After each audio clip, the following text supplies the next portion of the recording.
A man entered the luxury horse auction with an old rope and an aged stallion. When the auctioneer saw the horse's markings, he dropped his gavel and everyone was left speechless.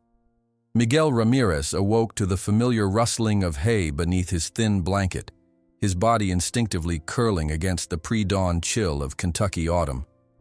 He'd trained himself to wake before sunrise, when the mist still shrouded Willow Creek Farm in ghostly veils, transforming the rolling pastures into an otherworldly landscape. Rising silently, he folded his blanket with practiced precision, tucking it alongside his few possessions behind a stack of hay bales where the farm's caretakers rarely ventured. From this hidden corner of the hay barn that had been his home for 8 months, Miguel withdrew 3 treasures: a faded photograph of his grandfather Guillermo standing proudly beside wild horses in the mountains of Chihuahua, a small obsidian amulet his mother had pressed into his palm before his journey north, and a worn notebook filled with sketches of horses that kept him company when loneliness threatened to overwhelm him. "Buenos dias," he whispered to his grandfather's image, touching the weathered face with a reverent finger. 3 years had passed since the old man's death, but the emptiness remained as vast as the desert between Chihuahua and Kentucky. Miguel slipped the photograph and amulet into his pocket, then hid his notebook. As he crept toward the barn's side door, he paused to listen for any early rising workers. Hearing nothing but the occasional soft nickering of horses from the nearby stables, he stepped outside into the misty half-darkness. The pre-dawn air bit into his skin as he made his way to the outdoor spigot behind the equipment shed. Here, he performed his daily ritual of washing with ice-cold water, suppressing shivers as he scrubbed his face and brushed his teeth. By starting work before anyone asked, Miguel had managed to make himself valuable enough to keep around, yet invisible enough not to invite questions about documentation. As he worked through his morning routine, memories of his grandfather's voice drifted through his mind like the morning mist. "Los caballos no mienten, mijo," Guillermo would say, his leathery hand resting on young Miguel's shoulder as they watched wild horses on the mountains. "Horses don't lie. They carry truth in their eyes. If you learn to see with your heart, they will tell you stories no human mouth ever could." Miguel had been 12 when his grandfather first taught him to approach the semi-wild horses that roamed their small ranch. "Never walk straight at them," Guillermo had instructed. "Move like water around a stone. Let them feel your presence without feeling trapped." Now, as Miguel entered the main stables to begin mucking stalls before the regular staff arrived, he carried those lessons with him. The expensive show horses of Willow Creek Farm responded to his presence differently than they did to the other workers. When he cleaned their stalls, he whispered to them in Spanish, using the soft words his grandfather had taught him. The horses would often incline their heads toward him, ears pricked forward, as if understanding that this thin young man with sad eyes spoke their secret language. "Buenos dias, Relámpago," he murmured to the gray Andalusian stallion whose stall he cleaned first each morning. The horse nickered softly, extending his elegant neck over the half-door. Yes, another day. Another day we both work for men who see only what we can do for them, eh? Miguel had just finished the 3rd stall when he heard excited voices approaching. Ducking behind a feed bin, he watched as Chuck, the barrel-chested stable manager, led several grooms toward the main office.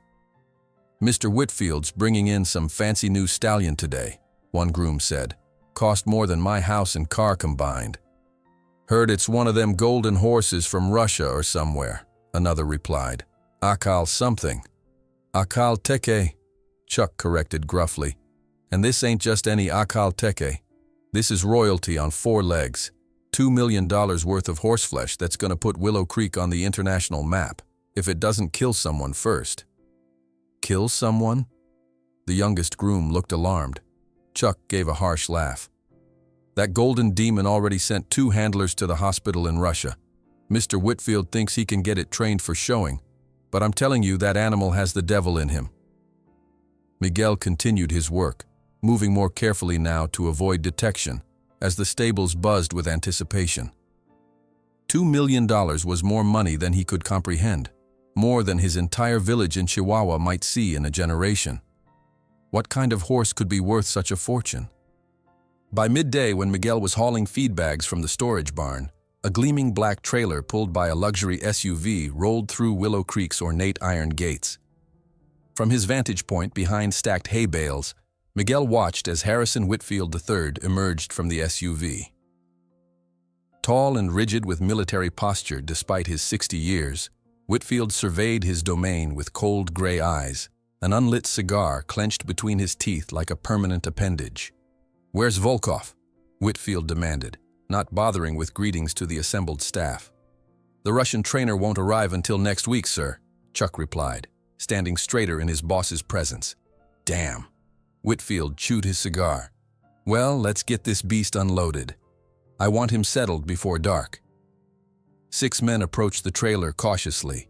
When they opened the ramp, Miguel heard a series of violent thuds from inside, metal striking metal as something powerful moved against the trailer walls. The men exchanged nervous glances before entering with lead ropes and what appeared to be protective padding on their arms. What emerged from the trailer stole Miguel's breath away.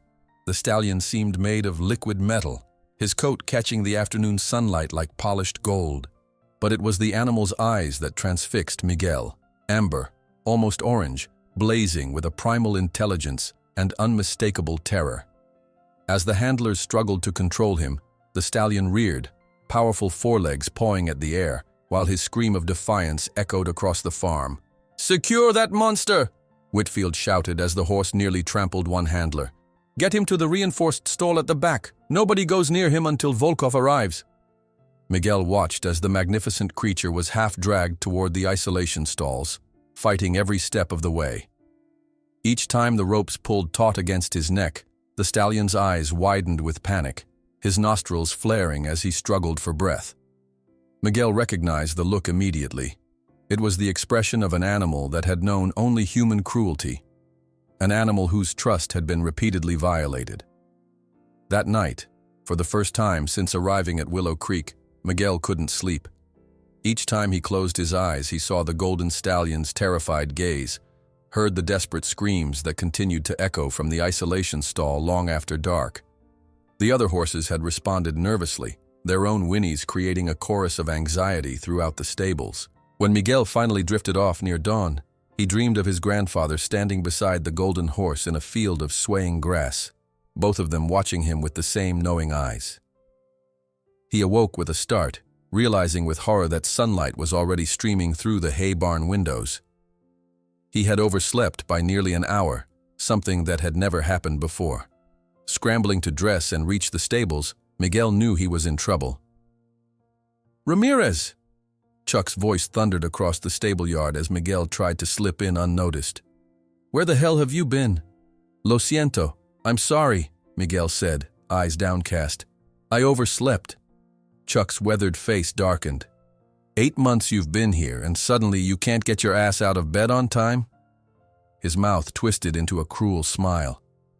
"Maybe you need some motivation to remember your schedule." The other grooms paused in their work, exchanging glances. They knew what was coming. The worst jobs were always saved as punishment for workers who couldn't complain, especially the Latino ones. "Today you clean the Golden Demon's stall," Chuck announced. "Maybe that'll teach you to value this job." Miguel felt his stomach tighten, but nodded silently. He could feel the pity in the other workers' glances as he collected a mucking fork and shovel. One older Mexican groom made the sign of the cross as Miguel passed. The isolation stall was at the far end of the main stable block, separated from the other horses. As Miguel approached, he could hear the rhythmic thuds of hooves striking reinforced walls, the wood creaking under the assault. He paused at the small observation window in the door. The golden stallion was in the farthest corner, his magnificent coat darkened with sweat, sides heaving with each breath. Miguel could see marks on his neck where the ropes had burned, and older scars across his flanks and legs that told stories of previous mistreatment. The horse's eyes darted continuously, scanning for threats, his entire body vibrating with tension. Instead of entering immediately, Miguel set down his tools and lowered himself to sit on the corridor floor, his back against the stall door. He closed his eyes and began to hum softly. the melody gradually forming into an ancient Zapotec song his grandfather had taught him, a song about mountains that touched the sky and wild horses running free beneath endless heavens. He sang quietly for almost 30 minutes, his voice barely audible beyond the immediate vicinity. Gradually, he noticed the sounds of agitation from within the stall had diminished. The violent kicking stopped, replaced by occasional shuffling movements. Only then did Miguel rise and slowly open the door, his movements deliberate and unhurried. He entered without tools, without protection, carrying only half an apple hidden in his pocket. The stallion watched him from the corner, ears erect and alert, but the blind panic had subsided to wary observation. "Hola, hermoso," Miguel whispered in Spanish. "My name is Miguel. I know what it's like to be torn from your land and brought to a place where no one understands your language." He remained motionless, simply talking in a gentle mixture of Spanish and the special words his grandfather had used with wild horses. He made no attempt to approach, no move to touch. He merely established his peaceful presence, respecting the animal's space. "My grandfather said that horses remember every hand that has touched them," Miguel continued softly. "The cruel ones and the kind ones. I want you to remember me as someone who never caused you pain." For long minutes, Miguel stood perfectly still, until the stallion's breathing became more regular. Only then did he slowly retrieve his tools from outside and begin to clean the farthest part of the stall, keeping his movements fluid and gentle, never turning his back fully on the horse. When he finished, Miguel placed half the apple in the center of the clean stall and moved toward the exit. That was when he felt it. A warm breath on the back of his neck. He turned slowly to find the golden stallion less than an arm's length away, neck extended, nostrils flared as he took in Miguel's scent. Miguel remained absolutely still, barely breathing, as those amber eyes studied him deeply, as if searching for something beyond his physical appearance. "You're alone too, aren't you?" Miguel whispered. The horse backed up 2 steps, then to Miguel's astonishment, slightly lowered his head, a microscopic gesture of acknowledgement that would have been imperceptible to anyone who hadn't grown up learning the language of horses. From the observation window, Chuck watched open-mouthed as the Mexican kid stood unharmed, alive and whole, less than 6 feet from the monster that had tried to kill everyone else who approached it. Something shifted in the stable manager's hard eyes. Not quite respect, but a grudging reassessment of the invisible young man he'd sent to what he'd assumed would be certain injury. Something shifted in the stable manager's hard eyes. Not quite respect, but a grudging reassessment of the invisible young man he'd sent to what he'd assumed would be certain injury. The next morning, Miguel rose an hour before his usual time, when even the earliest farmhands were still in their beds. The pre-dawn air bit at his skin as he made his way across the damp grounds, his breath forming small clouds that dissipated in the darkness. He carried only a small red apple in his pocket, and the quiet confidence his grandfather had instilled in him. Outside the isolation stall, Miguel settled cross-legged on the cold concrete floor, his back against the wooden door. He closed his eyes and began to hum a melody his mother used to sing, a lullaby about stars guiding lost travelers home. The sound was barely louder than a whisper, yet it filled the empty corridor with a warmth that belied the morning chill. From inside the stall came the soft shuffling of hooves. The golden stallion was awake, listening. "Buenos dias, Prometeo," Miguel said softly. He had named the horse the previous night while sketching his powerful form in his hidden notebook. Prometheus, the titan who stole fire from the gods to give to humanity. The name seemed fitting for a creature whose coat gleamed like captured sunlight, whose spirit burned despite attempts to extinguish it. After 15 minutes of quiet singing, Miguel slowly opened the door. The stallion stood in the center of the stall this time, not cowering in the corner as before. His ears flicked forward, tracking Miguel's movements with cautious interest rather than terror. Miguel entered and sat on a clean patch of straw, maintaining the same distance as yesterday. From his pocket he produced the apple, which he cut in half with his small pocket knife. Deliberately he took a bite from one half, chewing slowly while Prometeo watched. My grandfather said sharing food builds trust, Miguel explained, placing the other half on the straw between them. Where I come from, to break bread together makes us family. He didn't look directly at the horse but focused on a point just past his shoulder, another lesson from his grandfather. Direct eye contact is a challenge, the old man had taught him. Give them space to decide. For 30 minutes, Miguel simply sat and talked, telling stories about the mountains of Chihuahua and the wild horses that roamed there. He described how his grandfather could call horses that had never worn a halter, how they would approach him voluntarily. He never used ropes or whips, Miguel said. He said forcing a horse to obey destroys its spirit. Better to invite them to dance with you. When it was time to leave for his regular duties, Miguel stood slowly. The apple half remained untouched on the straw, but Prometeo had edged slightly closer during their time together. Hasta mañana, Miguel said with a small bow before backing out of the stall. This ritual continued every morning for the next 2 weeks. Miguel would arrive before dawn, sing outside the door, then enter and sit with Prometeo. Each day, he brought something to share: an apple, a carrot, sometimes just words. On the 7th day, when Miguel stood to leave, he found the apple half gone from where he'd placed it. On the 10th day, Prometeo ate the carrot while Miguel was still present, though keeping a careful distance. On the 15th day, everything changed. Miguel sat reading aloud from a book on Ajal-Teke horses he'd borrowed from the farm's small library. It says here your ancestors carried warriors across the deserts of Central Asia, he told Prometeo. They were treasured more than gold, fed on milk and eggs to make them strong. Absorbed in the text, he didn't immediately notice the stallion's approach. A gentle nudge against his shoulder startled him into stillness. Prometeo had crossed the invisible boundary between them, touching Miguel voluntarily for the first time. The contact lasted only a second before the stallion retreated, but the significance was enormous. Miguel's heart pounded, but he maintained his composure, continuing to read as though nothing extraordinary had happened. Inside, however, he was soaring. Word of the Mexican who calmed the golden demon spread quickly through the stables. Grooms gathered at safe distances to witness Miguel entering the stall that had sent 2 Russian handlers to the hospital. Chuck, initially dismissive, now assigned Miguel to care for Prometeo daily, not out of kindness but practicality, as no one else could even approach the stall without the horse becoming dangerously agitated. Don't get cocky, Ramirez, Chuck warned. That beast is just waiting for you to make a mistake.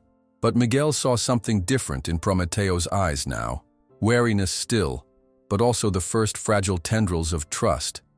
Each day brought small victories. Prometeo accepting a gentle touch on his neck, allowing Miguel to stand beside him, turning to watch when Miguel entered, rather than retreating to the corner. Trust isn't built in days, Miguel told the stallion one morning. My grandfather said it grows like a desert flower, slowly but with deep roots that survive the harshest conditions. One crisp morning, as Miguel sang his customary greeting outside the stall, the door behind him suddenly flew open. Harrison Whitfield III stood there, his imposing frame blocking the light, with a stocky man beside him whose thick accent marked him immediately as the awaited Russian trainer. What exactly are you doing, boy? Whitfield demanded, his unlit cigar bobbing as he spoke. Miguel scrambled to his feet. Sir, I was just about to clean Prometeo's, the stallion's stall. Prometeo? Whitfield's eyebrows rose. You named my $2 million investment? I'm sorry, sir, Miguel stammered. It just helps me to… Never mind that, Whitfield cut him off. This is Dmitry Volkov, the trainer I've brought from Moscow. He'll be taking over the Ajal-Teke's preparation immediately. Volkov, a barrel-chested man with a weathered face and calculating eyes, studied Miguel with unexpected interest. Chuck tells me you enter the stall alone, he said. Show me. Aware of the critical eyes upon him, Miguel opened the stall door with the same careful movements he always used. Inside, Prometeo stood alert, his attention fixed on the strangers visible through the doorway. It's okay, Miguel said softly in Spanish. I'm here." He entered and moved to his usual spot, expecting Prometeo to keep his distance with strangers present. Instead, the stallion surprised him by approaching and positioning himself between Miguel and the door where Whitfield and Volkov watched. "What the hell?" Whitfield muttered. "Fascinating," Volkov said, taking a step forward. Immediately, Prometeo's ears flattened, and a warning snort erupted from his flared nostrils. "The animal is protecting him." "That's absurd," Whitfield scoffed. "This horse tried to kill 2 handlers in Russia." "I'm not disputing what happened in Russia," Volkov replied evenly. "I'm telling you what I see now." He studied the tableau before him, the magnificent golden stallion standing guard over the slender Mexican youth. "This horse has chosen this boy. An illegal immigrant handling my $2 million investment?" Whitfield's face flushed with anger, but then a calculating look replaced his fury. "Unless—" 2 days later, Miguel found himself summoned to the main house, a grand colonial structure he had only ever seen from a distance. Ushered into Whitfield's wood-paneled office, he stood uncomfortably on an oriental rug that probably cost more than his family's entire home in Mexico. "Ramirez," Whitfield began, not offering him a seat, "I have a proposition for you. Whatever trick you're using with that horse, it's working. Volkov thinks we can capitalize on it." Miguel opened his mouth to explain it wasn't tricks, just patience and respect. But Whitfield continued, "The Keeneland auction is in 3 months. I want that stallion ready to demonstrate basic manners by then. No rearing, no biting, accepting a saddle. You'll work with Volkov to make this happen." "Sir, Prometeo needs time to—" "Time is money, boy," Whitfield interrupted, removing the cigar from his mouth for emphasis. "And speaking of money, I understand your situation is complicated." Miguel froze, his heart suddenly pounding. This was the first direct reference to his undocumented status. "I have connections in Washington," Whitfield continued. "Make this horse presentable for the auction, and perhaps we could discuss regularizing your situation here. Green cards don't grow on trees, but for the right people, exceptions can be made." The offer hung in the air between them, tantalizing and terrifying in equal measure. Miguel understood the implicit threat as well. Fail, and deportation would follow. "I'll do my best, sir," he managed to say. "See that you do," Whitfield replied, dismissing him with a wave. 1 week later, Miguel was demonstrating Prometeo's progress to Volkov when a woman's voice interrupted them. "The famous Acalteque, I presume." Miguel turned to see a tall, slender woman in her early 30s, her auburn hair pulled back in a practical ponytail, observing them from outside the paddock fence. "Dr. Jenkins," Volkov acknowledged with a nod. "Come to check on our golden investment." "Just curious," she replied, her eyes fixed on Miguel rather than the trainer.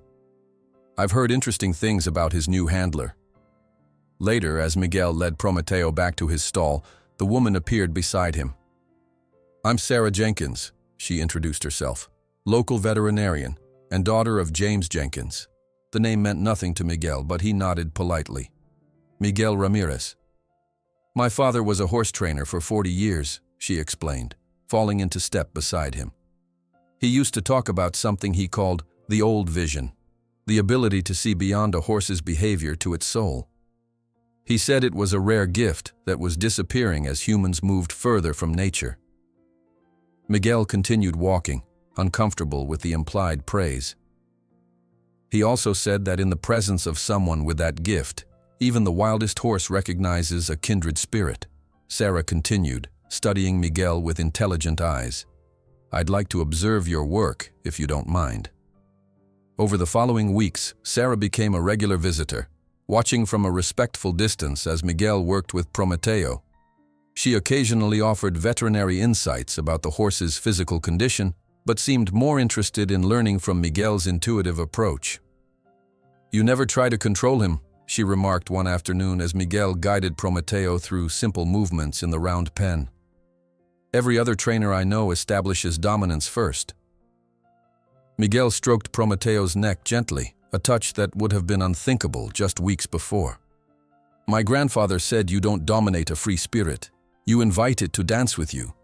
Each day, we learn one more step together.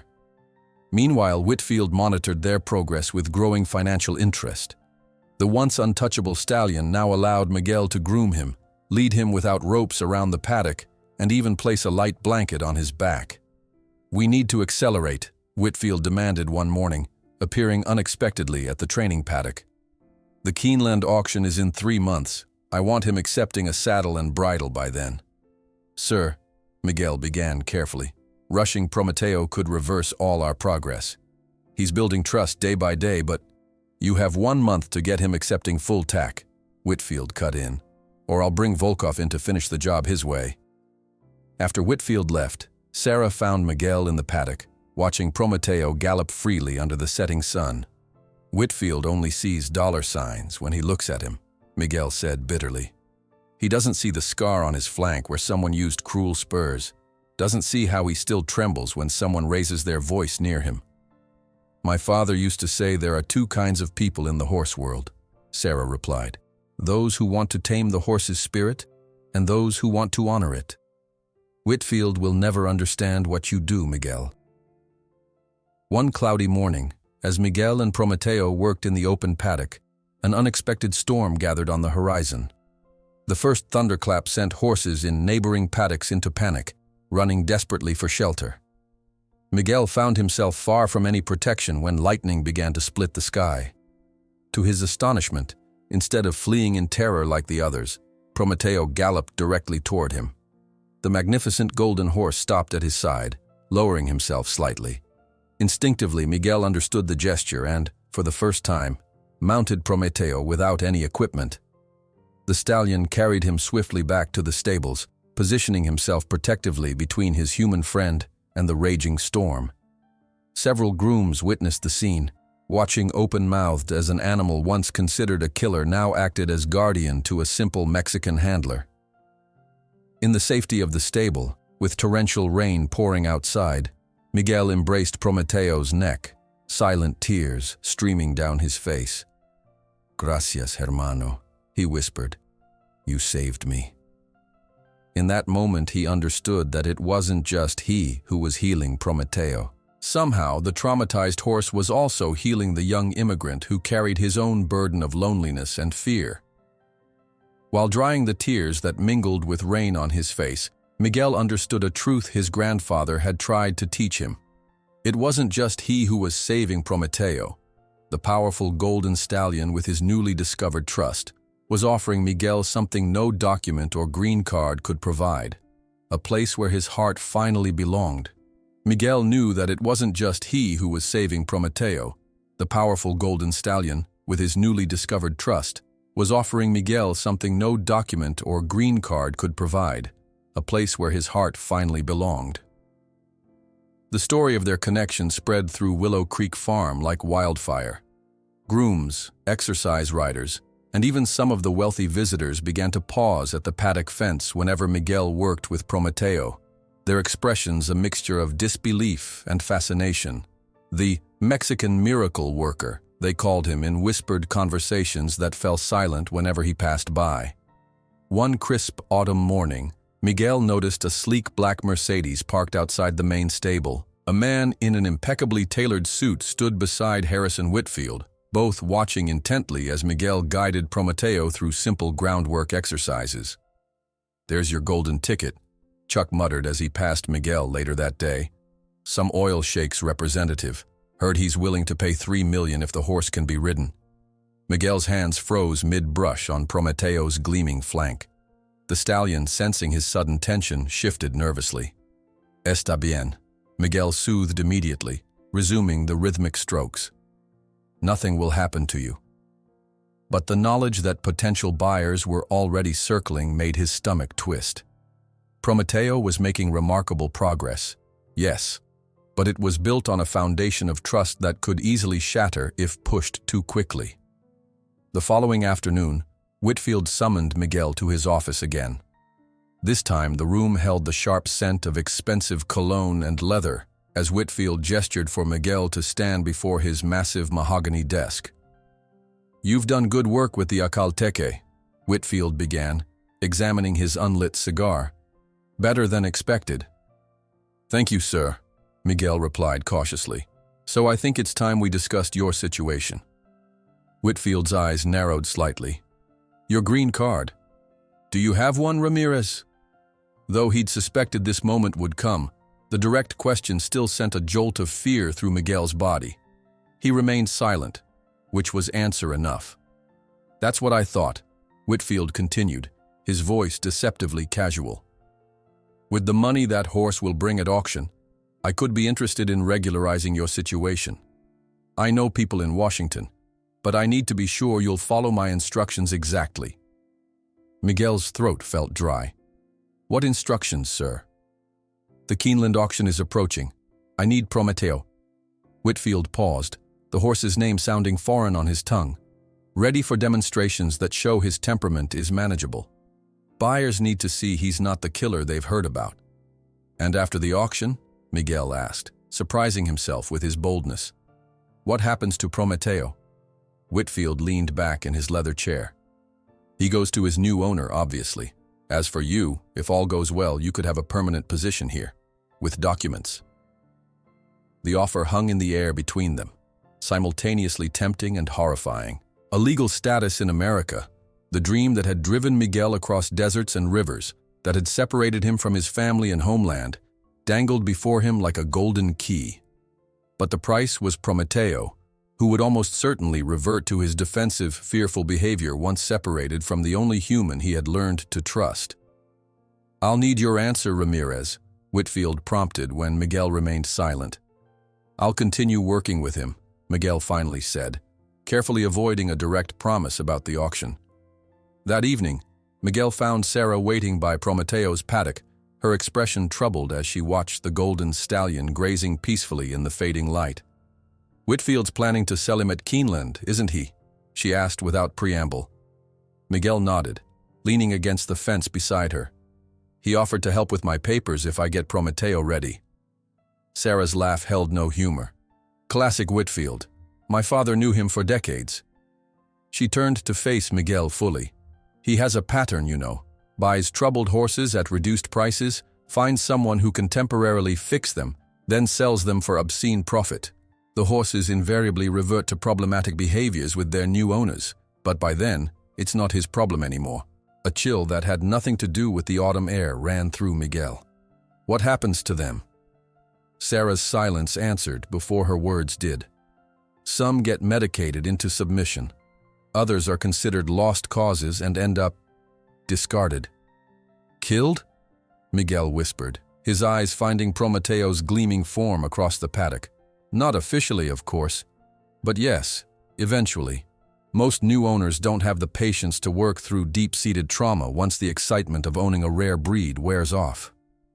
Prometeo isn't just another horse, Miguel said fiercely. He understands more than people realize. He remembers everything, every kindness, every cruelty. I know. Sarah placed a gentle hand on his arm. That's why we need to document everything.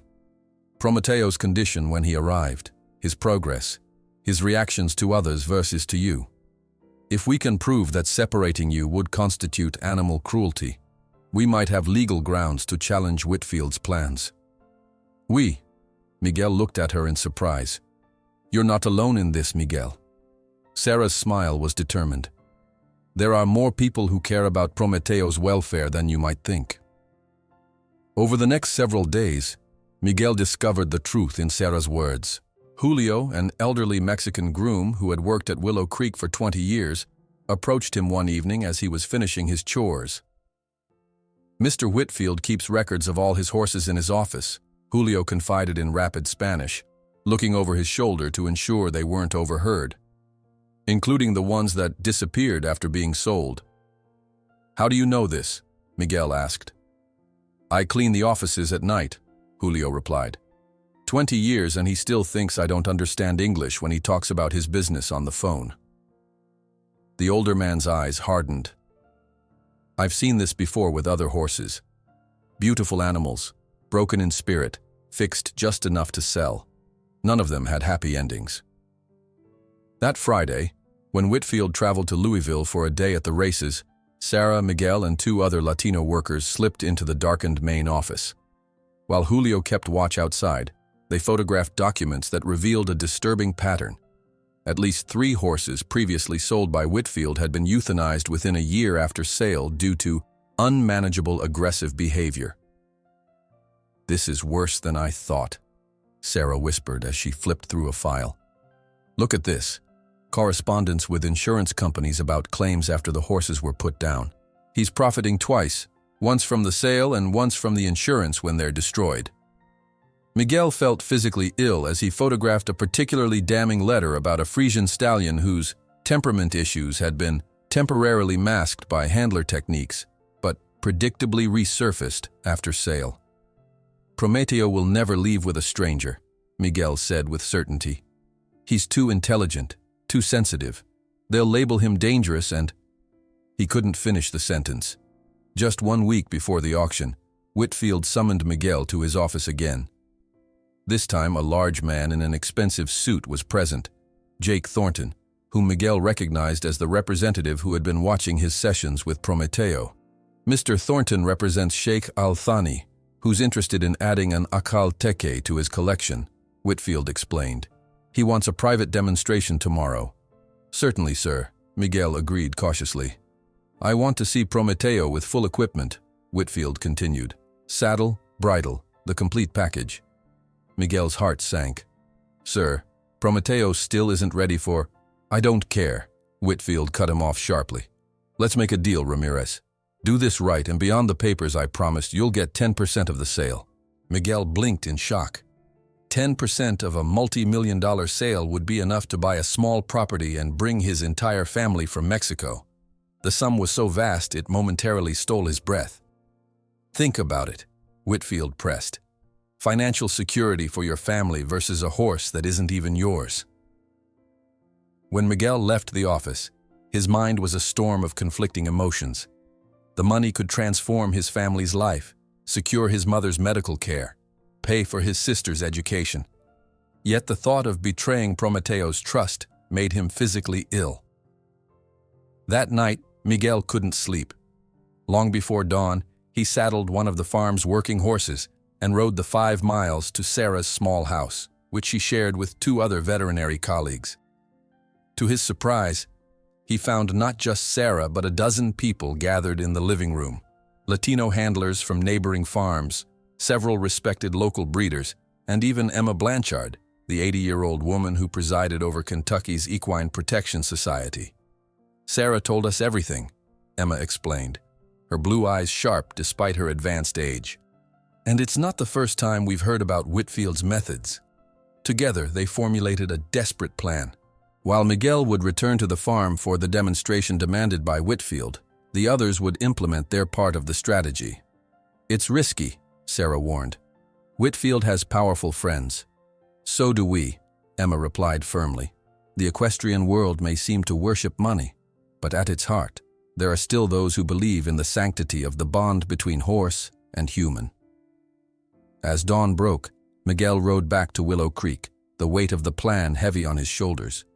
He slipped into the stables and went directly to Prometeo's stall. The golden stallion nickered softly at his approach, pressing his velvety muzzle against Miguel's chest in greeting. "I won't betray you," Miguel whispered, his arms encircling the powerful neck, "no matter what they offer me." Later that morning, as he prepared Prometeo for the demonstration, Miguel felt a strange calm settle over him. Whatever happened today would determine not just his future, but Prometeo's life. The stallion seemed to sense the gravity of the moment, standing unusually still as Miguel groomed his golden coat to a metallic shine. "Remember," Miguel murmured as he led Prometeo toward the main paddock where Whitfield, Thornton, and 3 other wealthy-looking men waited. "Today we show them that you are not an object to be bought and sold. You are a soul with your own will." As Miguel returned to the farm under the starry Kentucky sky, he knew that tomorrow's demonstration would be more than an exhibition. It would be a silent battle for Prometeo's future, for his own future, and perhaps for something greater than either of them. The right of a living being not to be treated as merchandise, no matter how many zeros were on the check. Miguel knew that tomorrow's demonstration would be more than an exhibition. It would be a silent battle for Prometeo's future, for his own future, and perhaps for something greater than either of them. The right of a living being not to be treated as merchandise, no matter how many zeros were on the check. The morning arrived with a perfect Kentucky blue sky that seemed to mock the gravity of what lay ahead. Miguel led Prometeo from his stall with only a light halter, the golden stallion moving beside him with the fluid grace that had become familiar over their months together. They crossed the dewy grass toward the main paddock where Whitfield, Thornton, and 3 men in expensive suits waited. "Where is the full equipment I requested?" Whitfield demanded immediately, his voice dangerously controlled. Miguel stood his ground, feeling Prometeo's warmth beside him like a shield. "Prometeo isn't ready, sir. Forcing him would destroy months of progress." "You work for me, boy." Whitfield's face reddened. "I'm not asking for your opinion." "Interesting approach," interrupted a feminine voice. Sarah Jenkins walked confidently toward the group, accompanied by Emma Blanchard and a tall man in a charcoal suit whom Miguel didn't recognize. "What is the meaning of this?" Whitfield turned to face the newcomers, his irritation palpable. "Mr. Whitfield, this is Robert Keller, attorney for the Equine Protection Society," Emma Blanchard introduced calmly. Her 80 years seemed to lend her a dignity that even Whitfield hesitated to challenge. "We've come to express concern about the welfare of the Acalteque stallion registered as Chernoi Zoloto, which we believe to be at imminent risk of abuse." "This is ridiculous," Whitfield exploded. "This is my horse on my property. We have extensive documentation," continued Robert Keller, opening a leather portfolio, "of a consistent pattern of purchasing, forced training, and selling of traumatized horses that subsequently exhibited self-destructive behavior under new owners." Whitfield's face paled momentarily before he regained composure. "You have no right to interfere in private business. Thornton, I apologize for the inconvenience, but we'll need to reschedule." The representative of the sheikh, however, seemed intrigued rather than offended by the confrontation. "Actually, I'm curious to see how Mr. Ramirez works with this animal. Please, continue as you originally planned." Sensing the shift in power dynamics, Miguel turned his attention back to Prometeo, who was watching the scene tensely, ears flicking back and forth as he sensed the hostile energy. With soft Spanish words, Miguel calmed the stallion and then, to everyone's astonishment, simply sat down on the ground of the paddock. Prometeo circled him once, his golden coat catching the morning light like burnished metal. Then, in a gesture of absolute trust that drew a collective gasp from the observers, the powerful stallion lowered himself to the ground beside Miguel, resting his majestic head in the young man's lap. "Gentlemen," Miguel finally spoke, his voice quiet but carrying across the silent paddock, "Prometeo is not just an animal to be sold. He is a being who has finally learned to trust again after years of abuse. Separating him now and sending him to an unfamiliar environment would destroy everything we've built together." Thornton approached slowly, his expression showing genuine fascination. "In all my years purchasing horses for collectors, I've never seen anything like this. You have an extraordinary gift, young man."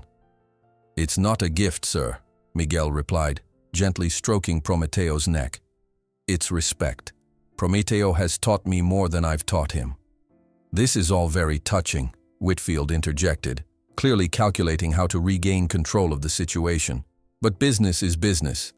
The sheikh has expressed interest in acquiring this rare specimen and, if I may," Sarah stepped forward, "I'd like to present an alternative proposal on behalf of a collective of farmers, veterinarians, and horse lovers from Lexington." Sarah explained that a diverse group of community members had united to offer an alternative, a community fund that offered not just money, but land and services to establish an equine therapy center where Miguel and Prometeo could remain together, working with traumatized children and veterans.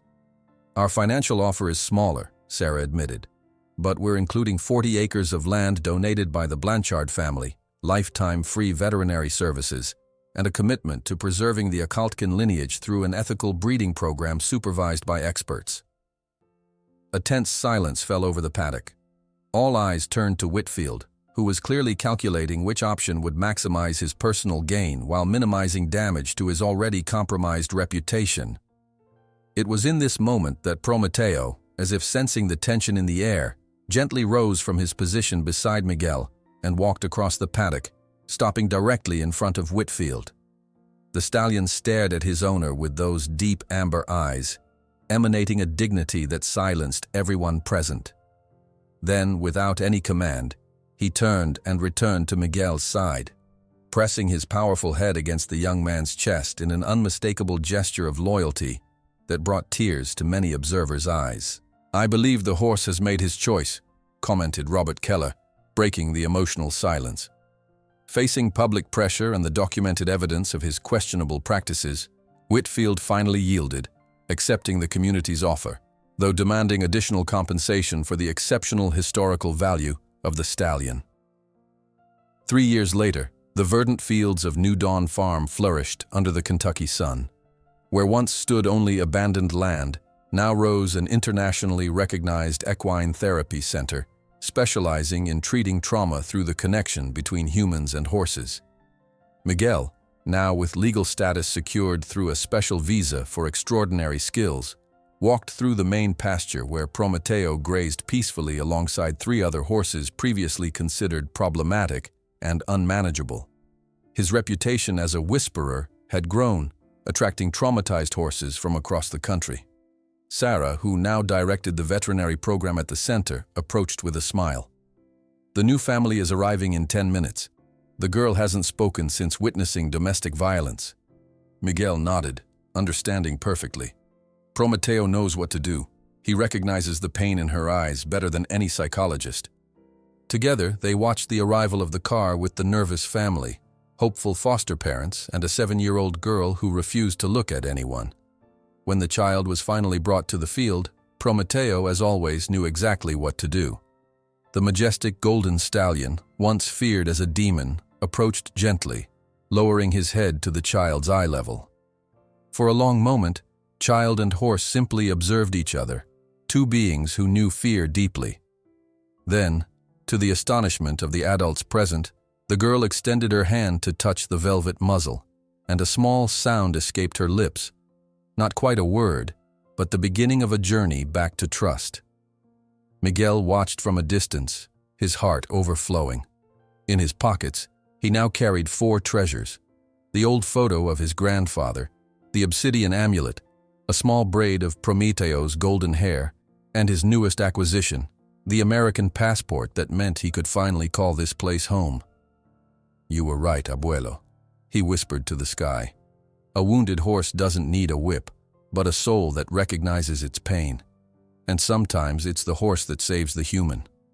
On the horizon, the sun began to set over the Kentucky fields, casting a golden glow that made Prometeo's coat shine like liquid fire as he gently guided a silent child back to the world of the living. A world where the deepest language needs no words, only hearts willing to recognize each other. While the sun set on the agreement being signed, Miguel knew that the battle had been won, but the war for full acceptance of both him and Prometeo was just beginning. There were still many who would see an undocumented immigrant and a problematic horse as devoid of real value, and proving them wrong would require more than a single act of defiance. It would require rebuilding an entire world, one wounded heart at a time. Miguel knew that proving them wrong would require more than a single act of defiance. It would require rebuilding an entire world, one wounded heart at a time. 3 months after the confrontation at Willow Creek Farm, Miguel stood at the edge of the 40 acres donated by the Blanchard family, watching the morning mist drift across overgrown fields. The land stretched before him like a blank canvas, wild, untamed, and full of possibilities. Beside him, Prometeo snorted softly, his golden coat catching the first rays of sunlight breaking through the clouds. "What do you think, amigo?" Miguel asked, resting his hand on the stallion's muscular neck. "This is our new beginning." The property had been vacant for nearly a decade. The main barn, a once proud structure of weathered oak, now sagged in places where rain had seeped through the roof. The fencing around the pastures was broken in dozens of places, and brambles had claimed large portions of what should have been grazing land. Sarah arrived an hour later, her small truck bouncing along the rutted driveway. She emerged with a rolled set of blueprints tucked under her arm, her face bright with optimism that contrasted sharply with the dilapidated surroundings. "The architect finished the preliminary designs," she announced, spreading the plans across the hood of her truck. "Look, here's the main therapy arena, stalls designed for special needs access, a sensory trail through that wooded area." The plans showed a facility far beyond their current means, a state-of-the-art equine therapy center with indoor and outdoor arenas, accessible mounting platforms, and housing for up to 20 horses. Miguel looked from the ambitious drawings to the broken-down barn where he'd been sleeping since they acquired the property. "It's beautiful," he said sincerely, "but this will take years, and money we don't have." "We start small," Sarah replied, undeterred. "One horse, one person at a time." That evening, Miguel arranged his sparse belongings in a corner of the barn he'd cleaned out. His sleeping conditions weren't much different from what he'd had at Willow Creek. A thin mattress salvaged from a thrift store, a lantern, and a small wooden crate serving as both table and chair. But there was one crucial difference. This space, however humble, was his by right. No more hiding, no more fear of discovery. Prometeo had claimed the largest stall, though Miguel often left the door open, allowing the stallion to come and go as he pleased. The barn housed 2 other horses now, an arthritic Appaloosa mare named Star that Sarah had rescued from slaughter, and Whisper, a skittish thoroughbred gelding discarded after a racing injury.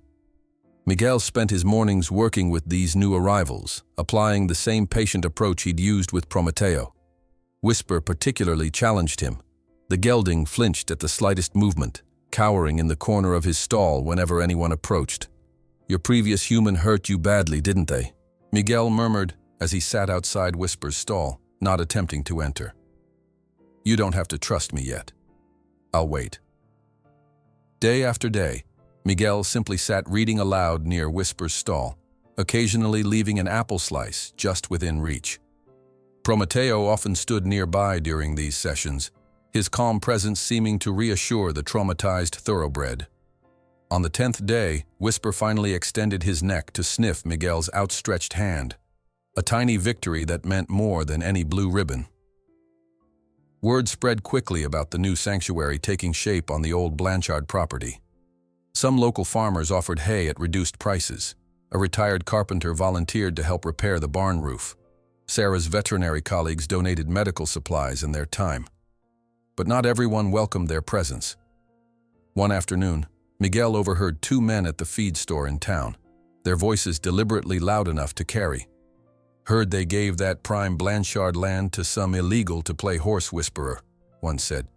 "Meanwhile, my boy can't find work after 2 tours in Afghanistan." "Those horses probably ain't even legal either," the other replied with a harsh laugh. "Probably smuggled them across the border too." Miguel paid for his supplies with eyes downcast, the men's stares burning into his back as he left. Their words echoed in his mind during the silent drive home, dampening the sense of accomplishment he'd felt that morning when Whisper had taken an apple directly from his hand. A week later, Miguel rose before dawn to begin repairs on the paddock fencing. As he stepped outside the barn, he froze in shock. The newly painted sign reading, "Golden Promise, Equine Therapy Center," that Sarah had proudly installed at the entrance lay on the ground, its face covered with spray-painted slurs. The barn walls bore similar messages. "Go back to Mexico," and "Horse Thief" stood out in angry red letters. Miguel stood motionless, a cold hollowness spreading through his chest. Behind him, Prometeo emerged from the barn, the stallion's nostrils flaring as he detected his friend's distress. The horse pressed his muzzle against Miguel's shoulder, offering silent comfort. For the first time since the confrontation with Whitfield, Miguel considered giving up. He could sell Prometeo to a good home, surely Sarah would help ensure that, and return to Mexico where at least the hatred he faced wouldn't be for being an outsider. He was still staring at the defaced barn when a pickup truck turned into the driveway, followed by another, then a third. Miguel tensed, fearing more trouble, until he recognized Jack Wilson in the passenger seat of the lead vehicle. The former Marine had been one of their first unofficial therapy clients, a man so broken by PTSD that he hadn't spoken in months. 6 men emerged from the trucks, most wearing veterans' caps or insignia. Jack approached Miguel, his movements still stiff from injuries sustained in combat. Without speaking, he handed Miguel a plastic bag containing paintbrushes and rollers, while the others unloaded gallons of white paint from the truck beds. For the next 4 hours, the men worked silently alongside Miguel, covering the hateful messages with fresh paint. Only when they broke for water did one of them, a gray-haired man with a pronounced limp, finally speak. "Name's Dave," he said, extending a calloused hand. "Served with Jack in Fallujah. He told us what you're doing here." "I don't understand," Miguel replied, looking at the group of veterans. "We were broken too," Dave said simply. "Different kind of broken than these horses, but broken all the same. The VA gave us pills. You gave Jack something better." Jack himself remained silent throughout most of the day, methodically painting over each slur as if erasing enemies on a battlefield. It wasn't until late afternoon, as they stood admiring their work, that he finally spoke, his voice rusty from disuse. "Before I met that golden horse of yours," he said, the words emerging slowly, "I hadn't spoken in 17 months. Miguel looked at him in surprise, not just at the words themselves, but that Jack was sharing them. "The doctors called it selective mutism from trauma," Jack continued. "Said I might never speak again. But that first day, when that big gold horse just stood there with me, not expecting anything, it was the first time I felt safe since Kandahar." The other veterans nodded in understanding. One by one, they shared similar stories, how the horses had reached places in their damaged psyches that therapy and medication couldn't touch. "Those men in town," Dave said as they packed up their supplies, "they don't know what they're talking about. You've saved more American lives with these horses than they ever will with their flag waving." As the veterans prepared to leave, Sarah's car sped up the driveway, gravel spraying as she braked hard. Her face was tense as she hurried toward Miguel. "We have a problem," she said without preamble. "Someone reported you to ICE. An agent called me asking questions about your employment status." Miguel felt the ground shift beneath him. Despite his provisional work authorization based on the legal challenge to Whitfield, his status remained precarious. "When?" he asked, his mouth suddenly dry. "They said they'll be conducting a site visit tomorrow," Sarah replied. "I called Emma Blanchard. She's contacting her lawyer, but—" She left the sentence unfinished. They both knew that in the current political climate, even with legal representation, Miguel was vulnerable. The veterans had paused their departure, listening to the conversation. Jack stepped forward. "What time tomorrow?" he asked. "Around 10 in the morning," Sarah answered, puzzled. Jack looked at his companions, who nodded in silent agreement. "We'll be here at 9:30. The following morning, precisely at 9:30, 3 pickup trucks arrived, this time carrying not just the veterans from the previous day, but nearly a dozen more. They parked their vehicles prominently at the entrance and positioned themselves around the property, some beginning therapy exercises with the horses, others assisting with repairs as if it were a scheduled volunteer day. When the black government SUV pulled up at 10:15, a man in a dark suit emerged, clipboard in hand. His expression registered surprise at the number of people present, particularly the veterans in their distinctive caps and jackets. "I'm looking for Miguel Ramirez," he announced. Before Miguel could step forward, Jack and Dave positioned themselves between him and the agent. "He's in the middle of my therapy session," Jack said firmly. "I have severe PTSD, and interruptions can trigger episodes." The agent glanced uncomfortably at Jack's military insignia. "I understand, but I need to verify his—" "Sir," Dave interrupted, leaning on his cane. "Every man here has served this country. Some of us left pieces of ourselves overseas. This man and these horses are the reason several of us are still alive." "That's not relevant to my investigation," the agent began. But another veteran, a tall man in a wheelchair, rolled forward. "It's completely relevant," he stated. "This man has saved more American lives with his healing methods than the government has with all its programs. We're all witnesses to that." The confrontation might have escalated further had Emma Blanchard's sleek town car not arrived at that moment. The elderly woman emerged with remarkable agility for her age, followed by a sharp-featured man carrying a legal briefcase. "I believe you'll find everything in order," she informed the agent, as her lawyer presented a folder of documents. "Mr. Ramirez has a pending O1 visa application for individuals with extraordinary abilities, specifically in equine-assisted therapy. Federal law prohibits interference with legitimate applicants providing crucial services." The agent reviewed the documents with growing discomfort, especially as he became aware of the camera phones subtly recording the interaction from various angles around the property. After 20 tense minutes, he departed with a warning that the case remained under review. As the government SUV disappeared down the driveway, a collective breath was released. That evening, as the veterans departed with promises to return regularly, Sarah handed Miguel an envelope that had arrived in the afternoon mail. Inside was not only a temporary work authorization based on extraordinary abilities in equine therapy, but also a letter from a prestigious equestrian university requesting that Miguel share his methods with their students. The world was finally beginning to recognize the value of what the young Mexican had always known in his heart. That evening, as the veterans departed with promises to return regularly, Sarah handed Miguel an envelope that had arrived in the afternoon mail. Inside was not only a temporary work authorization based on extraordinary abilities in equine therapy, but also a letter from a prestigious equestrian university requesting that Miguel share his methods with their students. "I can't believe it," Miguel whispered, his fingers tracing the official letterhead from the university. The paper felt substantial, important, like it carried the weight of validation he had never expected to receive. With his temporary work authorization, new possibilities unfolded like the Kentucky landscape in spring. The following week, Miguel stood nervously in the Lexington Community Bank, his freshly pressed shirt, purchased specifically for this occasion, feeling stiff against his skin. The branch manager, a middle-aged man named Richard Davis, reviewed Miguel's documentation with obvious skepticism. "And this is a legitimate business?" he asked, peering over his reading glasses at the paperwork for Golden Promise Equine Therapy Center. Miguel nodded. "Yes, sir. We're a registered nonprofit organization focused on equine-assisted therapy for trauma recovery." "Horse therapy?" The manager's eyebrow arched. "And you're the… what exactly?" "I'm the head trainer and therapy specialist," Miguel replied, fighting the urge to fidget under the man's scrutiny. The manager continued to scan the documents until his eyes caught a local newspaper clipping Sarah had insisted Miguel bring along, a small feature about the center's work with veterans.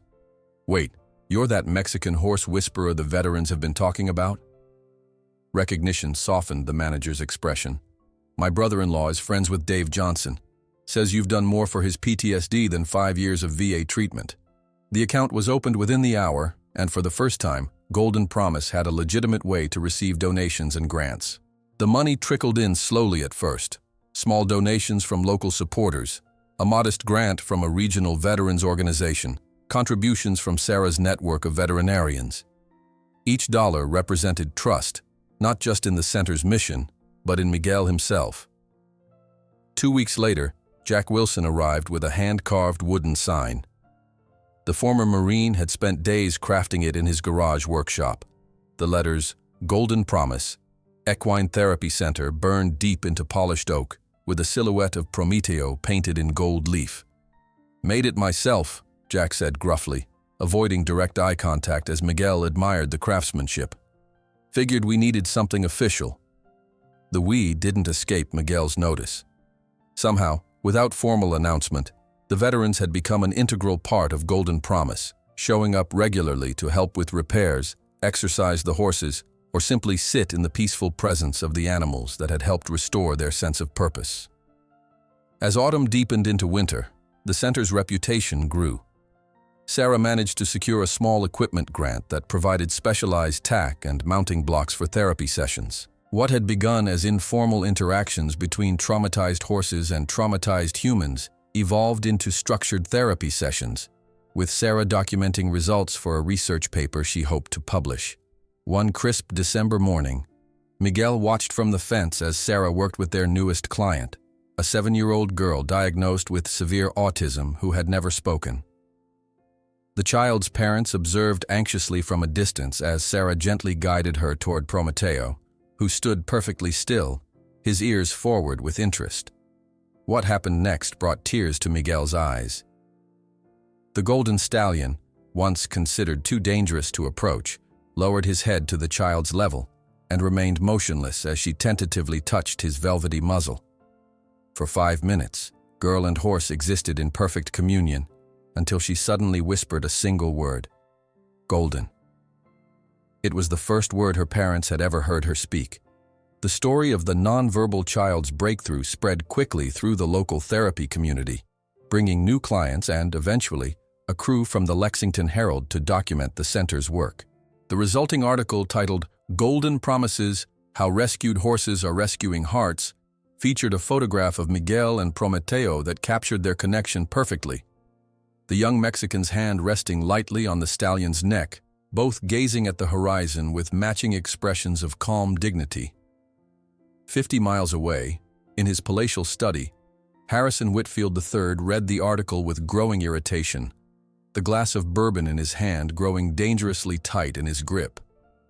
What had begun as a minor nuisance, losing the auction battle for the Acalteque, had evolved into a public relations embarrassment as the Mexican horse whisperer gained recognition for therapeutic methods that indirectly highlighted Whitfield's transactional approach to horsemanship. $2 million, he muttered, tossing the newspaper aside. That horse could have been worth 5 by now in the right breeding program. The success brought complications for Miguel as well. As February arrived with bitter winds that cut across the Kentucky hills, he received a letter that turned his momentary triumph to ashes. His mother, Teresa, was seriously ill in Mexico. Her diabetes had worsened, leading to hospitalization. His younger sister Lucia's handwriting conveyed the desperate situation between carefully chosen words meant not to alarm him. That evening, Miguel and Sarah sat at her kitchen table, a pot of untouched coffee growing cold between them as they reviewed his limited options. "If I leave the country now," Miguel said, his voice hollow, "with only this temporary authorization, you likely wouldn't be allowed back in," Sarah finished gently. "Even with the university interest and the pending O1 application." "She raised me alone after my father died," Miguel whispered. "Worked 3 jobs so I could stay in school, and now when she needs me most." Sarah reached across the table to squeeze his hand, offering comfort she knew was inadequate against the impossible choice he faced: his mother or the life and purpose he'd built with Prometeo. The next morning, as Miguel worked with a nervous new rescue, a thoroughbred mare who flinched at sudden movements, a sleek foreign car pulled into the driveway. To his astonishment, Dmitry Volkov stepped out, his broad figure instantly recognizable despite the months since their last encounter at Willow Creek. Miguel tensed, wondering if the Russian trainer had come on Whitfield's behalf. The horses sensed his sudden anxiety. Prometeo trotted over from the far side of the paddock, positioning himself protectively near Miguel. "Mr. Ramirez," Volkov greeted him with a slight nod. "Your center is not easy to find." "What do you want?" Miguel asked directly, one hand resting on Prometeo's neck. Volkov studied the gesture with professional interest. "Not what you think. I am no longer employed by Mr. Whitfield. I come out of professional curiosity." He gestured toward Prometeo. "I have worked with horses for 30 years. Never have I seen transformation like this. I wish to understand." Skeptical but intrigued, Miguel invited Volkov to observe a training session with Whisper, the skittish thoroughbred gelding. As Miguel demonstrated his approach, sitting quietly near the horse, occasionally humming but never forcing interaction, Volkov watched with intense concentration. "My grandfather was Cossack," Volkov said suddenly. "In old Russia, Cossacks had special relationship with their horses, not like modern training methods. They would sleep beside newborn foals, share their breath, become part of the herd." Miguel looked up in surprise. "My grandfather in Mexico did something similar. He said a horse must choose to accept you. You cannot demand it." "Yes," Volkov nodded emphatically. "This is old wisdom. I was trained in Soviet system. Dominance, control, force when necessary. For competition, It works, but something is lost. He gestured toward Whisper, who had gradually moved closer to Miguel during their conversation. The soul of the horse. That afternoon stretched into evening as the two men from vastly different backgrounds discovered surprising similarities in their ancestral approaches to horsemanship. Volkov shared stories of his Cossack grandfather riding across the steppes of Russia, while Miguel described his grandfather's techniques for approaching the semi-wild horses in the mountains of Chihuahua. "Show me photograph of your grandfather," Volkov requested. Miguel retrieved the treasured picture from his wallet. Guillermo Ramirez standing proudly beside a dappled gray stallion, mountains rising behind them. Volkov studied it with reverence. The way he stands, not controlling the horse, but being with it. This is what we call in old Russia, dushevnoye ponimanie, soul understanding. My grandfather called it el lenguaje del corazón, the language of the heart, Miguel replied. Volkov smiled. Different words, same truth. As they walked back toward the main barn, Volkov asked about Prometeo's breeding program, surprised to learn there wasn't one. "But he is rare bloodline," the Russian exclaimed. "A Kaltkin imperial line, perhaps last of his kind in Western Hemisphere." "We haven't had the resources to consider breeding," Miguel explained. "Everything goes into therapy programs and caring for the rescued horses." Volkov shook his head in disbelief. "This is treasure being wasted. In proper breeding program with right mares, his offspring could preserve nearly extinct bloodline and support your center financially." Their conversation was interrupted by Sarah's car speeding up the driveway. She emerged looking harried, waving her phone. "Miguel, I've been trying to reach you. Your sister called my number. Your mother's condition has deteriorated significantly. The doctors are saying—" She stopped abruptly, noticing Volkov. "I'm sorry. I didn't realize you had a visitor." Miguel felt the world tilt beneath him. "How bad?" "They're suggesting family should come now," Sarah said gently. Miguel turned away, struggling to maintain composure as the impossible choice crystallized before him. Stay with Prometeo and the center they'd built, or return to Mexico to be with his dying mother, knowing he might never be allowed back into the United States. As he fought with his emotions, he didn't notice the calculating expression that crossed Volkov's face, nor the thoughtful way the Russian trainer observed the bond between Miguel and Prometeo. He certainly didn't see the man in the dark sedan parked on the county road beyond the property line, a private investigator hired by Whitfield, documenting every visitor to Golden Promise, searching for the legal vulnerability that would allow the powerful horseman to reclaim what he still considered rightfully his. While struggling with the impossibility of choosing between the vital work he was building in the U.S. and his duty to be with his dying mother in Mexico, Miguel didn't notice he was being watched from a distance by a man in a dark car, a private investigator hired by Whitfield, who had discovered a legal loophole that could destroy everything Miguel and the community had built. While struggling with the impossibility of choosing between the vital work he was building in the U.S. and his duty to be with his dying mother in Mexico, Miguel didn't notice he was being watched from a distance by a man in a dark car, a private investigator hired by Whitfield, who had discovered a legal loophole that could destroy everything Miguel and the community had built. The morning sun cast long shadows across Golden Promise as Miguel led Prometeo through his daily exercise routine. The stallion moved with the fluid grace that had captivated everyone who witnessed it, his golden coat catching the light like molten metal, his powerful muscles rippling beneath. What had once been a display of barely controlled fury had transformed into a dance of joyful partnership. Today, however, Miguel's heart wasn't in their usual morning ritual. His thoughts kept drifting to his mother's hospital bed 3,000 miles away. "You sense it too, don't you?" Miguel murmured as Prometeo nudged his shoulder, the horse's ears flicking forward with concern. Animals always knew when something was wrong, Prometeo more than most. Their peaceful moment was interrupted by the sound of tires on gravel. Sarah's truck pulled up beside the paddock, her expression unusually tense as she approached the fence. "Miguel, we have a problem," she said without preamble, clutching a thick envelope. "These just arrived by courier." The legal documents inside were dense with terminology Miguel struggled to understand. But Sarah's summary made the situation crystal clear.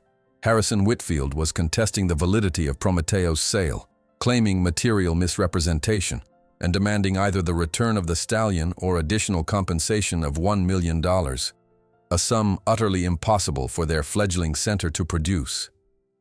"How can he do this?" Miguel asked, his voice hollow as Prometeo pressed against him, responding to his distress. "The sale was finalized months ago." "It's a legal maneuver called rescission," Sarah explained. "He's claiming that your demonstration of Prometeo's temperament constituted fraud because the horse's behavior was temporarily modified through your techniques but isn't his true disposition." The irony was bitter. Whitfield was using the very bond that had saved Prometeo as a weapon to reclaim him. The following afternoon, Miguel and Sarah sat in the modest office of Alan Rothstein, an attorney who had agreed to review their case pro bono through Emma Blanchard's connections. "I won't sugarcoat this," Rothstein said, removing his reading glasses after examining the documents. "Whitfield's claim is morally reprehensible but legally crafty. He's exploiting a gray area in equine sale law regarding disclosure of behavioral modification techniques." "But that's absurd," Sarah protested. "Miguel didn't modify Prometeo's behavior through drugs or trickery. He formed a genuine connection based on trust." "Unfortunately," Rothstein replied, "case law doesn't clearly distinguish between chemical interventions and behavioral approaches. Whitfield's argument essentially claims that Miguel's techniques temporarily masked the horse's true dangerous nature without permanently changing it." "Prometeo isn't dangerous," Miguel said quietly. "He was terrified. There's a difference." "I understand that," the lawyer acknowledged. "But proving it in court would be expensive and time-consuming, with no guarantee of success." The situation grew more desperate when Sarah received another call from Miguel's sister that evening. Their mother's kidney function was declining rapidly. The doctors were now measuring her remaining time in weeks, possibly days. That night, as Miguel sat alone in the barn beside Prometeo's stall, Dmitry Volkov returned unexpectedly, his hulking figure appearing in the doorway like a shadow from the past. "I heard about Whitfield's legal action," the Russian said without preamble. "And about your mother." Miguel looked up, too emotionally drained to question how Volkov knew these details. "I cannot leave Prometeo now. Whitfield will take him." "Perhaps there is solution," Volkov said, pulling up a hay bale to sit beside Miguel. "I have connections with Russian breeding consortium. They could provide loan, enough for you to obtain humanitarian parole visa to visit your mother while legal issues with Whitfield are resolved." "Why would you help me?" Miguel asked suspiciously. Volkov's weathered face softened. "I also lost mother while I was away, working with Olympic team in Barcelona, thinking my career more important than family. This regret I carry always." He gestured toward Prometeo, who watched them intently from his stall. "And this horse, he is living history of my homeland. To see him destroyed by Whitfield's greed would be tragedy." The offer seemed too perfect, almost miraculous. Yet the humanitarian visa was Miguel's only chance to see his mother before she passed while maintaining the possibility of returning legally to the United States. "What about Prometeo?" Miguel asked. "He won't accept anyone else caring for him." It was true. Despite months of patient work, Prometeo remained wary of everyone except Miguel. The stallion tolerated Sarah and a few of the veterans, but only Miguel could handle him during medical procedures or stressful situations. If Miguel left, who would care for him? "We must prepare others," Sarah suggested the next morning when Miguel explained Volkov's offer. "If we create a detailed protocol, videos of your techniques, specific routines, maybe we can make it work temporarily." For the next week, Miguel attempted to train Sarah and 2 dedicated volunteers in Prometeo's care. The results were discouraging. The moment Miguel stepped away, Prometeo became agitated, refusing to cooperate. During one session, he nearly trampled a volunteer who approached with a brush, not out of aggression, but panic. "He senses something's wrong," Miguel explained, calming the trembling stallion. "Horses live in the present, but they feel patterns changing. He knows I'm preparing to leave.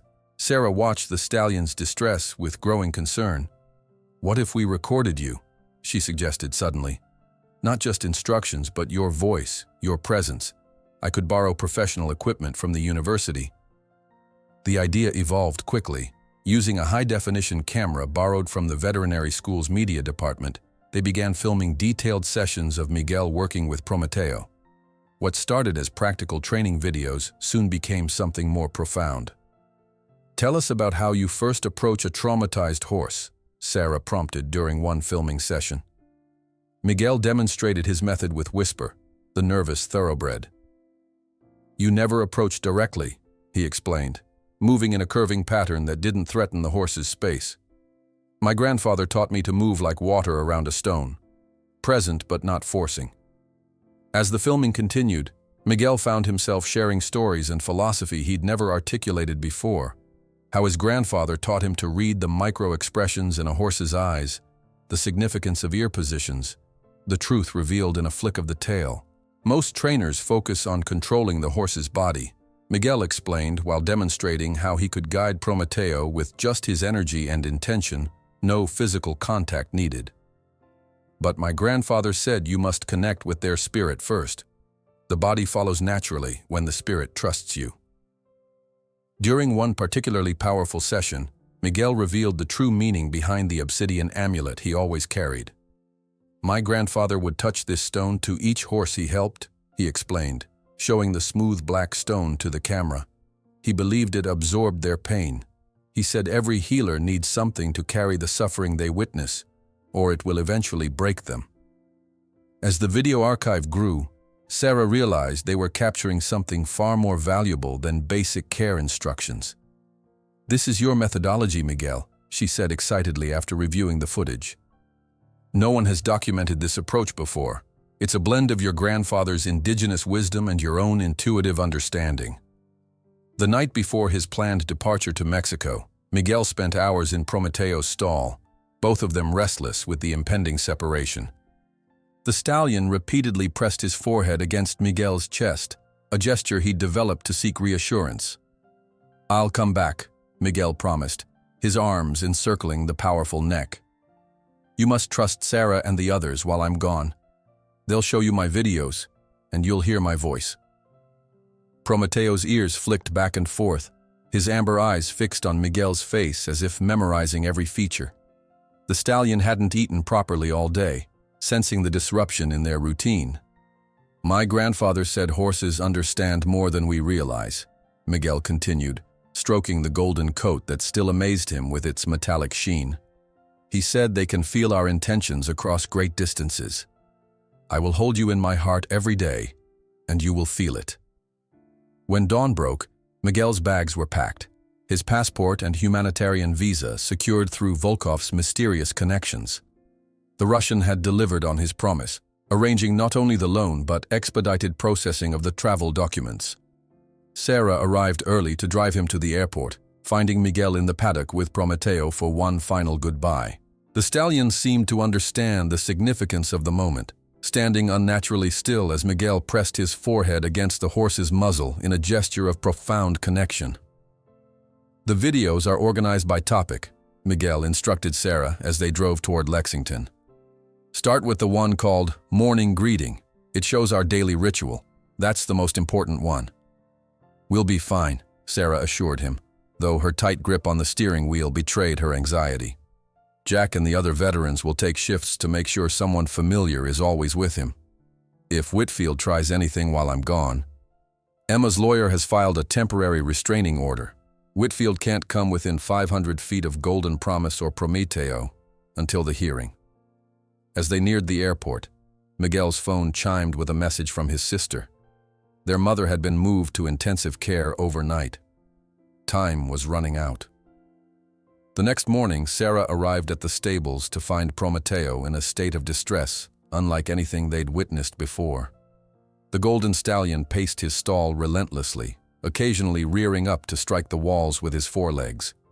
When she attempted to approach with his breakfast, he pinned his ears flat against his skull, his eyes rolling with anxiety. "He knows Miguel's gone," Jack observed from a safe distance. Hasn't touched water since yesterday. Sarah remembered Miguel's video instructions and set up a tablet outside Prometeo's stall, playing the morning greeting recording. The effect was immediate and startling. At the sound of Miguel's voice, Prometeo froze, ears swiveling toward the device. He approached cautiously, nickering softly as he recognized Miguel's image on the screen. "My God," whispered Jack. "He recognizes him." This discovery led to an impromptu video call that evening between Miguel in Mexico and Prometeo in Kentucky. Sarah held her phone up to the stall, allowing Prometeo to see and hear Miguel speaking to him from his mother's hospital room. The stallion's response was extraordinary, pressing his muzzle against the screen, ears forward with intense focus, his agitation visibly subsiding. Someone captured this moment on video, the majestic Acalteque communing with his partner through technology, and by morning, the clip had gone viral among equestrian communities online. Comments poured in from around the world, many citing it as evidence of the emotional complexity of horses and the depth of bonds possible between species.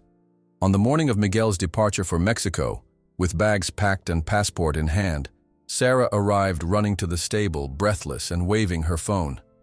"The videos, Miguel. They've gone viral overnight, and CNN is on the line wanting to speak with the Mexican horse whisperer, whose message about healing is touching hearts across the country." Confronted with the sudden attention from the media, Miguel stared at Sarah's phone in disbelief. The CNN producer's voice sounded tinny through the speaker, asking when they could schedule an interview with the remarkable horse whisperer whose methods are captivating the nation. His packed suitcase sat by the door, his passport tucked securely in his breast pocket. "I need to get to my mother," Miguel said, handing the phone back to Sarah. "The media can wait." Sarah nodded, understanding the impossible position he was in. "Go. We'll handle things here. Your mother needs you now." 6 hours later, Miguel stepped off the plane in Mexico City, the familiar scents and sounds of his homeland washing over him. The bustling airport felt simultaneously foreign and deeply familiar, like a childhood memory suddenly brought to life. His sister Lucia waited beyond the security checkpoint, her slender frame nearly lost in the crowd until she waved frantically. "Miguel!" she cried, throwing herself into his arms. At 16, she had grown taller since he'd last seen her, her face thinner, more adult, marked by the strain of their mother's illness. "How is she?" Miguel asked, holding his sister at arm's length to study her face. "Hanging on," Lucia replied, her eyes revealing what her words didn't. "The doctors say she's been waiting for you." The taxi ride to the hospital wound through Mexico City's chaotic streets, past neighborhoods where Miguel had once played as a child. Lucia filled the journey with updates about their mother's condition, speaking rapidly in Spanish that flowed more naturally than the English Miguel had trained himself to use daily. "She asks about your horses every time she's awake," Lucia said, "especially the golden one. I showed her the video calls on my phone. She said he looks like the sun god from the old stories grandfather used to tell." When they finally reached Teresa Ramirez's hospital room, Miguel found himself hesitating at the threshold. The woman in the bed seemed impossibly small, her once strong frame diminished by disease. Medical equipment surrounded her, tubes and monitors creating a technological barrier between them. "Mama," he whispered, moving to her bedside. Teresa's eyes fluttered open, recognition dawning slowly. "Miguelito," she murmured, her voice barely audible. "My son has come home." Over the next 3 days, Miguel barely left his mother's side. He slept in a chair beside her bed, held her hand through painful procedures, and told her stories about Prometeo and the therapy center. Teresa listened with bright eyes, momentarily lifted from her pain by her son's tales. "You have found your path," she told him during a rare moment of clarity. "Your grandfather always said you had his gift. He would be proud to see you healing broken spirits." Each evening, Miguel stepped outside to video call Sarah, anxious for updates on Prometeo. The stallion's behavior had stabilized somewhat with the daily video calls, though he remained agitated when strangers approached his stall. "The CNN piece aired this morning," Sarah told him on the 4th day. They used footage from our training videos and interviews with some of the veterans. The response has been overwhelming. She turned her phone to show the center's driveway, where several news vans were parked. They're calling you the horse whisperer who speaks with his heart. The story's been picked up by major networks. Miguel felt a strange disconnection, watching the media frenzy unfold around his work while sitting in a sterile hospital corridor thousands of miles away. What about Whitfield's legal claim? Sarah's expression brightened. That's the good news. The Equine Protection Society has offered legal support. They're arguing that your methods constitute legitimate therapeutic techniques, not temporary behavior modification.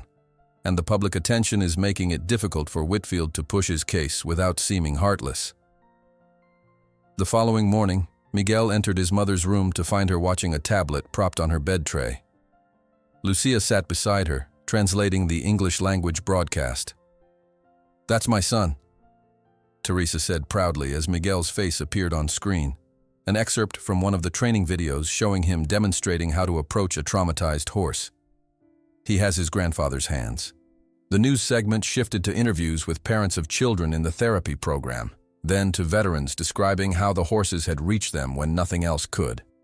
The final shot showed Prometeo responding to Miguel through a video call, the stallion's intelligent eyes focused intently on the screen. "Your golden horse," Teresa whispered, reaching for Miguel's hand. "He carries the sun in his coat, just like in your grandfather's stories." That night, Teresa's condition deteriorated rapidly. By dawn, doctors had moved her to intensive care, warning the family that the end was near. Miguel sat beside her, holding her frail hand as her breathing grew labored. "Mama," he said softly, "remember how grandfather taught me to listen to horses? He said you must be silent to hear what they're truly saying." Teresa's lips curved in a faint smile. "Guillermo always said, animals speak directly to the soul. No lies between them and God. I use his teachings every day," Miguel continued, stroking her hand. "When I first met Prometeo, he was so afraid, so angry.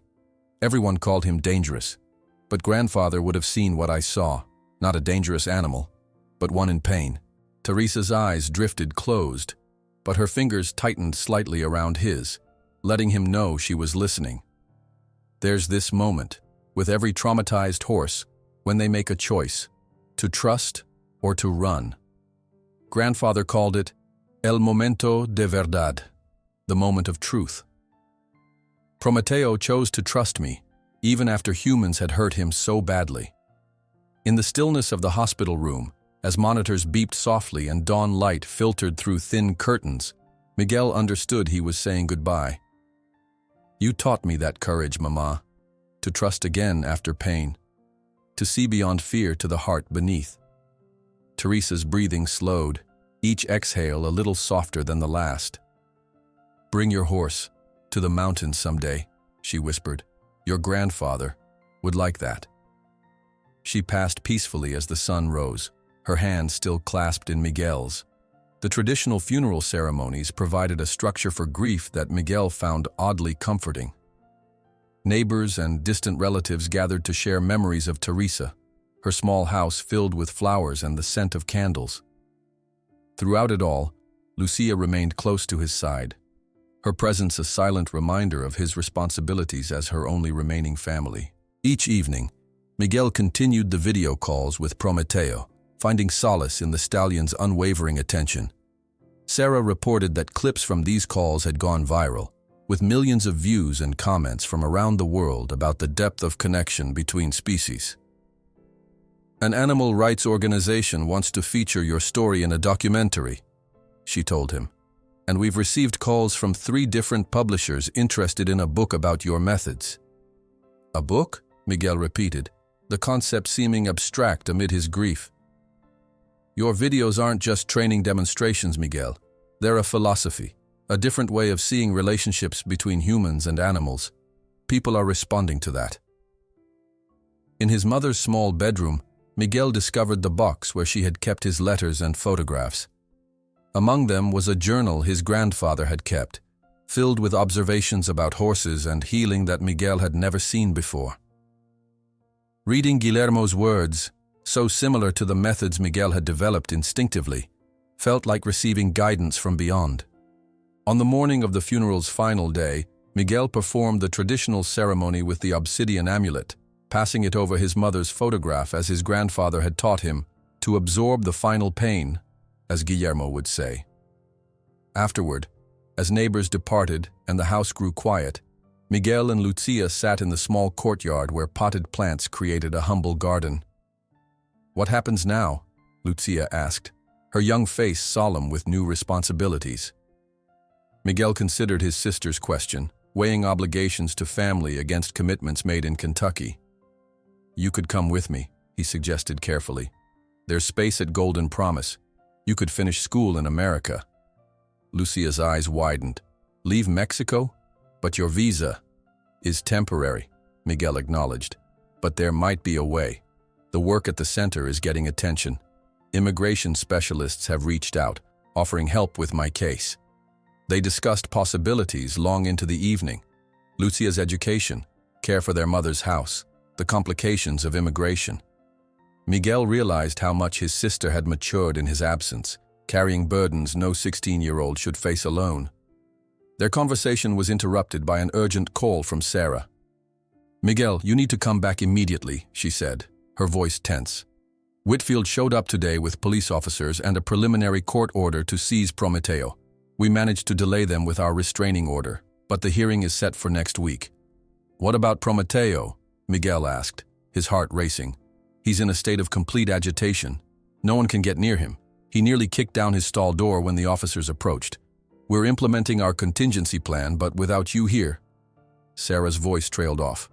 "I'll be on the next flight," Miguel promised, meeting Lucia's concerned gaze across the table. "Book me anything available." After ending the call, Miguel explained the situation to Lucia. Instead of the fear or disappointment he expected, his sister's expression hardened with determination. "I'm coming with you," she stated firmly. "Lucia, it's not that simple. You said yourself I could come to America eventually. Why not now? Mama would want me to help you save Prometeo. She loved that horse without ever meeting him, just from your stories and the videos." Miguel recognized the stubborn set of his sister's jaw, the same expression their mother had worn when her mind was made up. 24 hours later, they were 30,000 feet above the Gulf of Mexico, Lucia staring wide-eyed out the airplane window at her first glimpse of clouds from above. Miguel showed her videos of Prometeo on his phone, explaining the stallion's behaviors and the progress they'd made together. "He's afraid of loud noises and sudden movements," Miguel explained. "Always approach him from the side, never directly. Let him see your hands at all times." Lucia absorbed every word, asking intelligent questions about horse psychology. "If he trusts you so completely, do you think he might accept me too? Because we're family." "Horses are incredibly sensitive to relationships," Miguel replied. "They can smell kinship bonds between humans. My grandfather believed they could recognize family connections even before humans became aware of them." As the plane began its descent toward Lexington, Miguel's phone chimed with a message from Sarah. "CNN crew waiting at airport. Your story has exploded overnight. The videos of Prometeo recognizing you on screen have become a symbol of cross-species bonds. Someone started a "You Want to Keep Miguel and Prometeo Together" campaign that's trending nationally." Miguel showed the message to Lucia, whose eyes widened. "You're famous, hermano." "Not me," Miguel corrected, looking at the photo Sarah had attached. Hundreds of people gathered outside Golden Promise with supportive signs. "It's Prometeo. He's showing people something they desperately need to remember. That connection transcends language, transcends species, even transcends physical presence." As they prepared for landing, another message arrived from Sarah. "Hurry." Whitfield appeared with officers and a preliminary court order to seize Prometeo, and the stallion is in such a state of agitation that no one can approach to implement our contingency plan. As the plane touched down at Lexington's Bluegrass Airport, Miguel felt time compressing around him. The emergency at Golden Promise demanded immediate action, yet the world seemed determined to delay him. Crowds of reporters swarmed as soon as he and Lucia emerged from the secure area, microphones thrust forward, cameras flashing. "Miguel, how does it feel to be America's favorite horse whisperer? What do you plan to do about Whitfield's lawsuit? Is it true the Golden Horse refuses to eat without seeing you?" Miguel grasped Lucia's hand tightly, navigating through the press with polite but firm determination. "Please, I must get to my horse. He's in distress." A tall man in a security uniform suddenly appeared beside them. "Mr. Ramirez, I'm Jim Connors, head of airport security. We have a car waiting to escort you out through the service entrance." Minutes later, they were speeding toward Golden Promise in a police cruiser, the officer at the wheel explaining that the local sheriff had authorized the escort after calls from several prominent community members, including Emma Blanchard. "Your horse has got quite the fan club," the officer remarked. "Half the counties stationed themselves at your property line after word got out about Whitfield showing up with that court order." As they crested the final hill before Golden Promise, Miguel gasped. The narrow country road leading to the center was lined with vehicles, trucks, cars, even horses with riders. People held hand-painted signs, "Keep Miguel and Prometeo together" and "Healing isn't for sale." "Dios mío," whispered Lucia. "All these people are here for you and Prometeo?" "For what we represent," Miguel corrected, his throat tight with emotion. The police cruiser slowed to navigate through the crowd, which parted respectfully but cheered when they recognized Miguel through the windows. Near the entrance to Golden Promise, a news van had set up a remote broadcast position, a reporter speaking earnestly into a camera. Sarah was waiting at the gate, her face drawn with exhaustion and relief. "Thank God you're here," she said, embracing Miguel quickly before nodding to Lucia. "You must be the sister I've heard so much about." "Where is he?" Miguel asked immediately. "In the isolation stall at the back. We had to move him after Whitfield and the officers showed up. He became dangerous." Sarah's voice caught. "Not like before, not aggressive, but panicked. He nearly trampled Jack when we tried to calm him." "And Whitfield?" "His lawyer managed to get a preliminary hearing scheduled for tomorrow morning. The judge will decide whether Prometeo stays here pending the full case or goes back to Willow Creek immediately." Miguel nodded grimly. "Take me to him." As they approached the back barn, the sounds of distress became unmistakable. Powerful hooves striking wooden walls, frantic movements, occasional high-pitched whinnies that sounded almost like human cries. Two veterans stood guard outside, their faces tight with concern. "Nobody can get within 10 feet, one explained.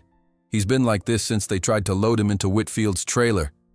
Miguel approached the stall door slowly, motioning for the others to stay back. "Prometeo," he called softly in Spanish. "Soy yo. I've returned." The violent movements inside ceased abruptly. A soft, nickering sound responded to his voice.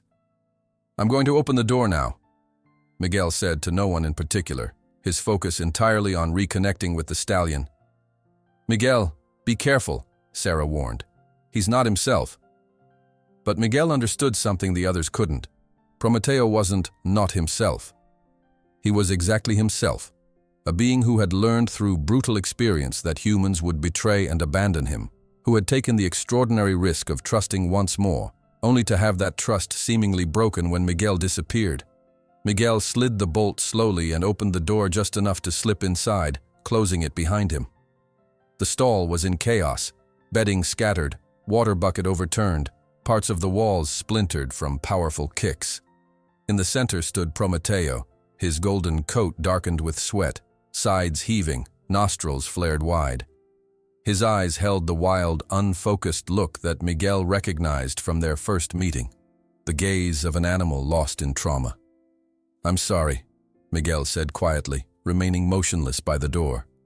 "I had to go to my mother. She died, Prometeo. I was saying goodbye, just as you once had to say goodbye to everything you knew." The stallion's ears flicked forward, focusing on Miguel's voice, though his body remained tense, ready to flee or fight. "They tried to take you while I was gone," Miguel continued, his voice maintaining the same gentle cadence. "You were protecting yourself, as you have every right to do. No one will blame you for that." Slowly, with movements so gradual they were barely perceptible, Miguel lowered himself to sit cross-legged on the stall floor. From his pocket, he withdrew the obsidian amulet, holding it in his open palm. "My grandfather used this to absorb pain," he explained. "I've just used it for my mother's passing. Perhaps it can help with your pain too." Minutes passed in silence. Outside the stall, Sarah, Lucia, and the veterans waited anxiously, occasionally peering through cracks in the wood to glimpse what was happening. Gradually, Prometeo's breathing slowed. His posture remained alert, but the frantic energy began to dissipate. With cautious steps, he moved closer to Miguel, stretching his neck to catch the familiar scent that had been absent for too long. When the stallion finally lowered his head to Miguel's level, bringing his muzzle close to the young man's face, those watching outside could see tears streaming silently down Miguel's cheeks. "Never again," he promised, reaching up to gently stroke the velvet muzzle. "Whatever happens tomorrow, we face it together." By evening, Golden Promise had transformed into an impromptu headquarters for what local news was calling the Prometeo Defense. Emma Blanchard had arrived with her lawyer and several prominent members of Kentucky's equestrian community. Sarah coordinated with animal rights organizations that had offered support after seeing the viral videos. The veterans, led by Jack, organized a schedule to maintain a constant presence around the property perimeter, preventing any surprise attempts to remove Prometeo. In the main barn, converted temporarily into a strategy room, Miguel sat beside Robert Keller, Emma's attorney, reviewing their options for the morning's hearing. "The judge assigned to the case is Catherine Hayward," Keller explained. "She's fair, but strictly by the book. Whitfield's legal argument about misrepresentation is technically sound under Kentucky equine law." "So what can we do?" Sarah asked. "We need to shift the focus from contract law to animal welfare," Keller replied.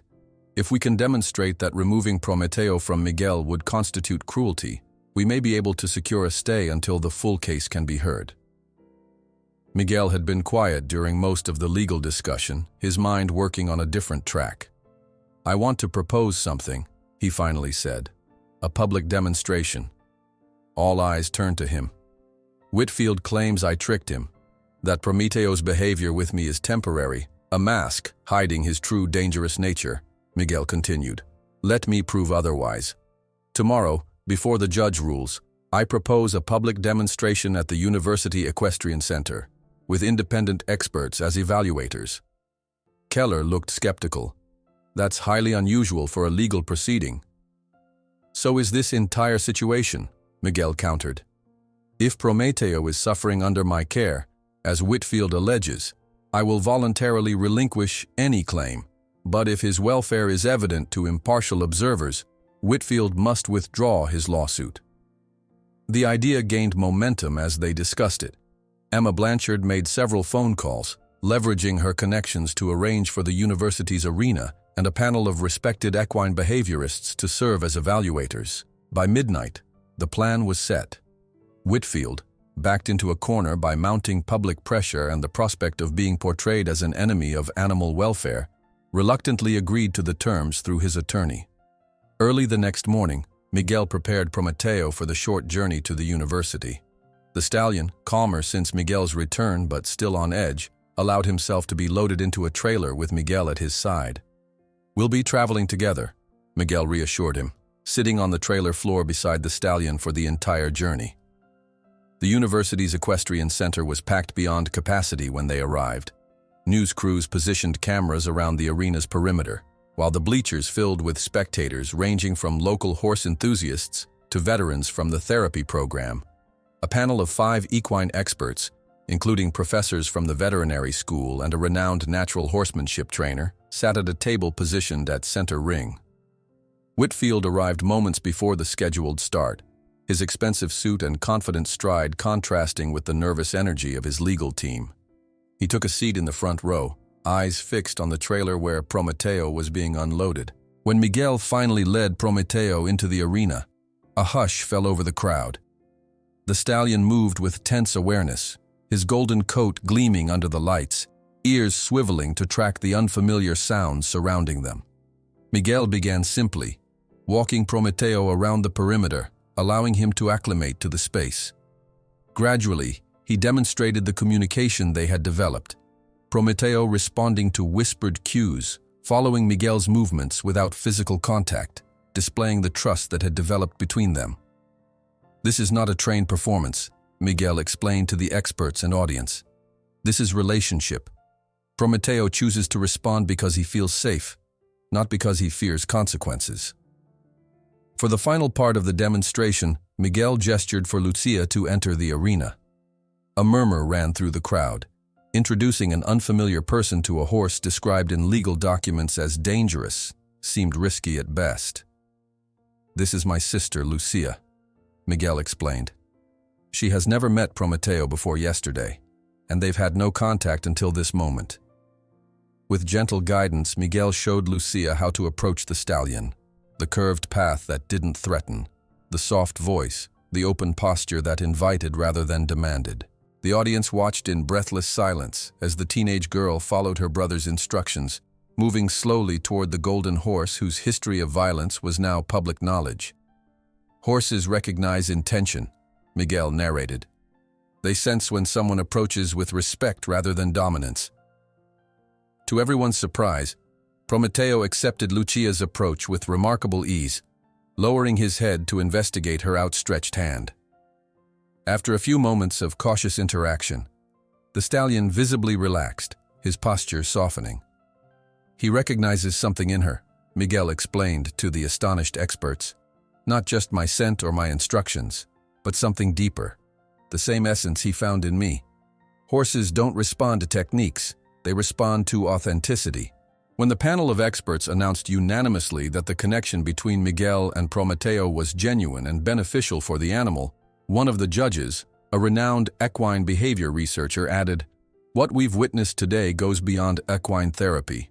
It's the foundation for a new paradigm of human-animal relationship that could revolutionize our understanding not just of horses, but of interspecies communication."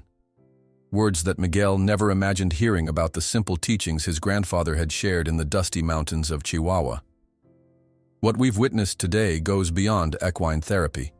It's the foundation for a new paradigm of human-animal relationship that could revolutionize our understanding not just of horses, but of interspecies communication." Words that Miguel never imagined hearing about the simple teachings his grandfather had shared in the dusty mountains of Chihuahua. 3 years after the watershed moment at the University of Kentucky's Equestrian Center, Golden Promise had blossomed beyond Miguel's wildest dreams. The once dilapidated barn now stood proudly renovated, its weathered oak planks preserved and reinforced, bearing witness to both past and future. Surrounding it, modern facilities had taken shape, an indoor therapy arena with specially designed mounting platforms, accessible stalls, and a research center where students from around the world came to study what was now formally documented as the Ramirez Method. Miguel, now 31, walked the fence line of the main paddock, watching as Prometeo led his small herd across the spring-green Kentucky grass. The stallion's golden coat had lost none of its luster with age. If anything, at 10 years old, he had reached the magnificent prime of his strength and beauty. His movements remained fluid and powerful, but the frantic energy of his early trauma had long since transformed into the quiet confidence of a herd leader. "They're looking good today," Sarah remarked, joining Miguel at the fence. Now the director of the center's veterinary program, she divided her time between Golden Promise and guest lectures at universities eager to incorporate their findings on trauma recovery in horses. "Viento is finally accepting his place in the hierarchy," Miguel observed, nodding toward a young colt whose copper coat glinted with golden highlights. Prometeo's first offspring from a rescued Acalteque mare they had welcomed 3 years earlier. "He challenged Prometeo yesterday, but today he understands. Like father, like son, stubborn but intelligent," Sarah smiled. "The genetic testing confirmed what we suspected. Both Prometeo and Aurora carry markers from the Imperial Acaltkin line. Their foals might help restore genetic diversity that was thought lost forever." The breeding program had begun cautiously. focused on preservation rather than profit. Prometeo had sired 2 foals, each carefully planned to maintain the endangered bloodline while ensuring the temperamental qualities that made the Acalteque so extraordinary. The program had drawn attention from conservation specialists worldwide, adding scientific validation to what had begun as a sanctuary for broken spirits. Miguel turned at the sound of voices approaching from the education center. Lucia, now 19 and in her 2nd year of veterinary studies at the University of Kentucky, was leading a tour of international students through the facility. Watching his sister's confident gestures as she explained the center's philosophy, Miguel felt a surge of pride. The shy 16-year-old who had arrived from Mexico had blossomed into a poised young woman, her English now flawless, though she still spoke Spanish with Miguel and Prometeo. "And this," Lucia was saying as the group reached the fence, "is our founder and my brother, Miguel Ramirez." The students, from Japan, Brazil, Germany, and several other countries Miguel couldn't immediately identify, regarded him with the mixture of awe and curiosity he had grown accustomed to. One young woman stepped forward, extending her hand. "Señor Ramirez, your book changed how our entire program approaches equine rehabilitation in São Paulo," she said earnestly. "I have so many questions about the silent communication techniques you describe." The book, The Language of Trust, Healing Across Species, had been published 18 months earlier, co-authored with Sarah. What began as documentation of Miguel's methods had evolved into a comprehensive approach to trauma recovery that bridged traditional wisdom and modern behavioral science. Now translated into 6 languages, it had become required reading in progressive veterinary programs worldwide. "The techniques aren't really techniques," Miguel explained, gesturing toward Prometeo, who had noticed the gathering and was approaching the fence with regal curiosity. "They're about presence. My grandfather called it breathing with the same air. You don't do something to the horse, you exist with him in a space of mutual respect." The students scribbled notes eagerly as Miguel demonstrated, falling silent and shifting his energy to invite Prometeo closer. The stallion approached without hesitation, stretching his neck over the fence to greet Miguel with the forehead-to-chest connection that had become their ritual. "Notice," Lucia pointed out to the students, "Prometeo initiates the contact. This isn't trained behavior, it's chosen connection." Later that afternoon, Miguel observed a therapy session with a 12-year-old boy who hadn't spoken since witnessing his father's death in a car accident. The child sat silently brushing Whisper, the once skittish thoroughbred who had become one of their most reliable therapy horses. No words passed between them, yet the rhythm of the brushstrokes and the horse's relaxed posture spoke volumes about the healing occurring in that quiet exchange. "His mother says he started writing notes at home," whispered Jack Wilson, now a full-time staff member who coordinated the Veterans Program. "First communication in 8 months." Jack himself bore little resemblance to the silent, haunted man who had first arrived at Golden Promise. Though still quiet by nature, his eyes had lost their hunted look, and he moved with purpose through days structured around helping others find the peace he had discovered. "The horses reach places words can't touch," Miguel replied, watching as Whisper gently lipped at the boy's sleeve, drawing a ghost of a smile. News of a visitor interrupted the afternoon routine. A luxurious SUV pulled into the parking area, and Miguel recognized Dmitry Volkov emerging from the driver's seat. The Russian trainer had maintained sporadic contact over the years, occasionally visiting to exchange ideas and check on Prometeo's progress. Today, however, Volkov had brought someone with him, an elderly man who moved with painful slowness, leaning heavily on an ornately carved walking stick. "Miguel Ramirez," Volkov called, his accent still thick but his smile genuine. "I have brought someone special to meet you and Prometeo." As they approached, Miguel noted the old man's weathered face, deeply lined like ancient parchment, his eyes sharp despite his frail body. Volkov made the introduction with unusual reverence in his voice. "This is Nikolai Petrov, 92 years old, the last living trainer of the traditional Akhaltkin methods from Turkmenistan. He read about your work and insisted on meeting you before—" Volkov hesitated, then finished softly, "before his time ends." The old man spoke in Russian, which Volkov translated. He says he has traveled halfway around the world to see if the rumors are true, that the old ways have been rediscovered by a young man from Mexico who never studied them. Miguel bowed slightly to the elder, responding with the respect his grandfather had taught him to show to keepers of ancient wisdom. Please tell him I'm honored by his visit, and that any knowledge I have came from my grandfather, who learned from his grandfather before him. They walked slowly to the paddock where Prometeo now grazed alone, the stallion raising his head at their approach. Nikolai Petrov studied the horse with the focused intensity of one who has spent a lifetime reading equine nuances invisible to most observers. After a long silence, the old man spoke again, his voice quavering with emotion that needed no translation. Volkov listened, then turned to Miguel. He says the markings on Prometeo's flank, the pattern of darker gold spots, are the royal markings of the Khan's personal mounts. This horse carries blood that was thought lost during the Soviet era, when the purest lines were scattered or destroyed. Miguel called softly to Prometeo, who approached the fence with his characteristic dignity. Nikolai reached a trembling hand toward the stallion, speaking gentle words in a language that sounded ancient to Miguel's ears. To everyone's surprise, Prometeo immediately stretched his neck to meet the old man's touch, his nostrils flaring as he inhaled the scent of someone who carried the memory of his ancestors. Tears streamed down Nikolai's weathered cheeks as he stroked the golden neck. Through Volkov's translation, Miguel learned that the old man had spent his youth among the last traditional Akalteke breeders before collectivization destroyed their way of life.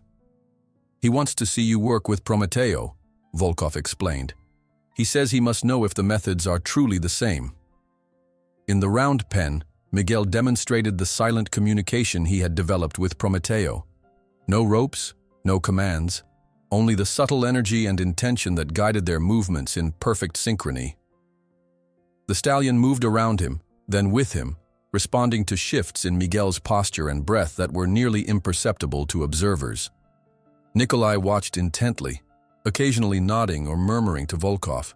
When Miguel finished, the old man approached him with newfound energy, pulling from his coat pocket a small leather pouch. Inside were faded photographs, creased and yellowed with age. His grandfather, Volkov translated as Nikolai showed Miguel the images. Working with Akalteke stallions in the traditional way. Miguel stared at the photographs in astonishment. The methods captured in those ancient images, the positioning, the approach, the relationship between man and horse, mirrored exactly what his own grandfather had taught him in the mountains of Chihuahua. Two traditions, separated by thousands of miles and completely different cultures, had arrived at identical understandings of the sacred connection between humans and horses. He says, Volkov continued, translating Nikolai's emotional words, that watching you work is like seeing his grandfather rise from the dead. The knowledge was not lost. It was held safe in another part of the world. That evening, an impromptu celebration gathered in the main barn. The international students, the veterans, Sarah and her veterinary colleagues, Volkov and Nikolai, local supporters who had stood by Golden Promise from its beginning. They shared food from multiple cultures, stories translated across languages, and the unspoken bond of those who recognized the healing power of connection. Miguel stepped away briefly, walking to Prometeo's stall where the stallion stood watching the gathering with curious interest. We've come a long way from that first day at Willow Creek, he murmured, stroking the golden neck. You've taught more people than you know. As if understanding, Prometeo pressed his forehead against Miguel's chest in their familiar gesture of trust. When Miguel returned to the celebration, Sarah handed him an envelope that had arrived by courier earlier that day. I saved this for when we had a moment to celebrate properly, she said with a smile. Inside was an official invitation from the World Equestrian Festival, requesting Miguel as their keynote speaker for the coming year, the first non-formal trainer ever to receive such an honor. The subject, Ancient Traditions of Human Equine Connection in the 21st Century. That night, as the celebration wound down and the visitors departed, Miguel stood beneath the Kentucky stars that now felt as familiar as those over Chihuahua. In one hand, he held his old obsidian amulet, in the other his American passport. Finally, he understood what his grandfather had meant all those years ago. The borders that truly matter aren't those drawn on maps or built with walls, but those we construct or tear down between hearts, whether of men or horses. And his true legacy would be continuing to break down those barriers, one wounded spirit at a time.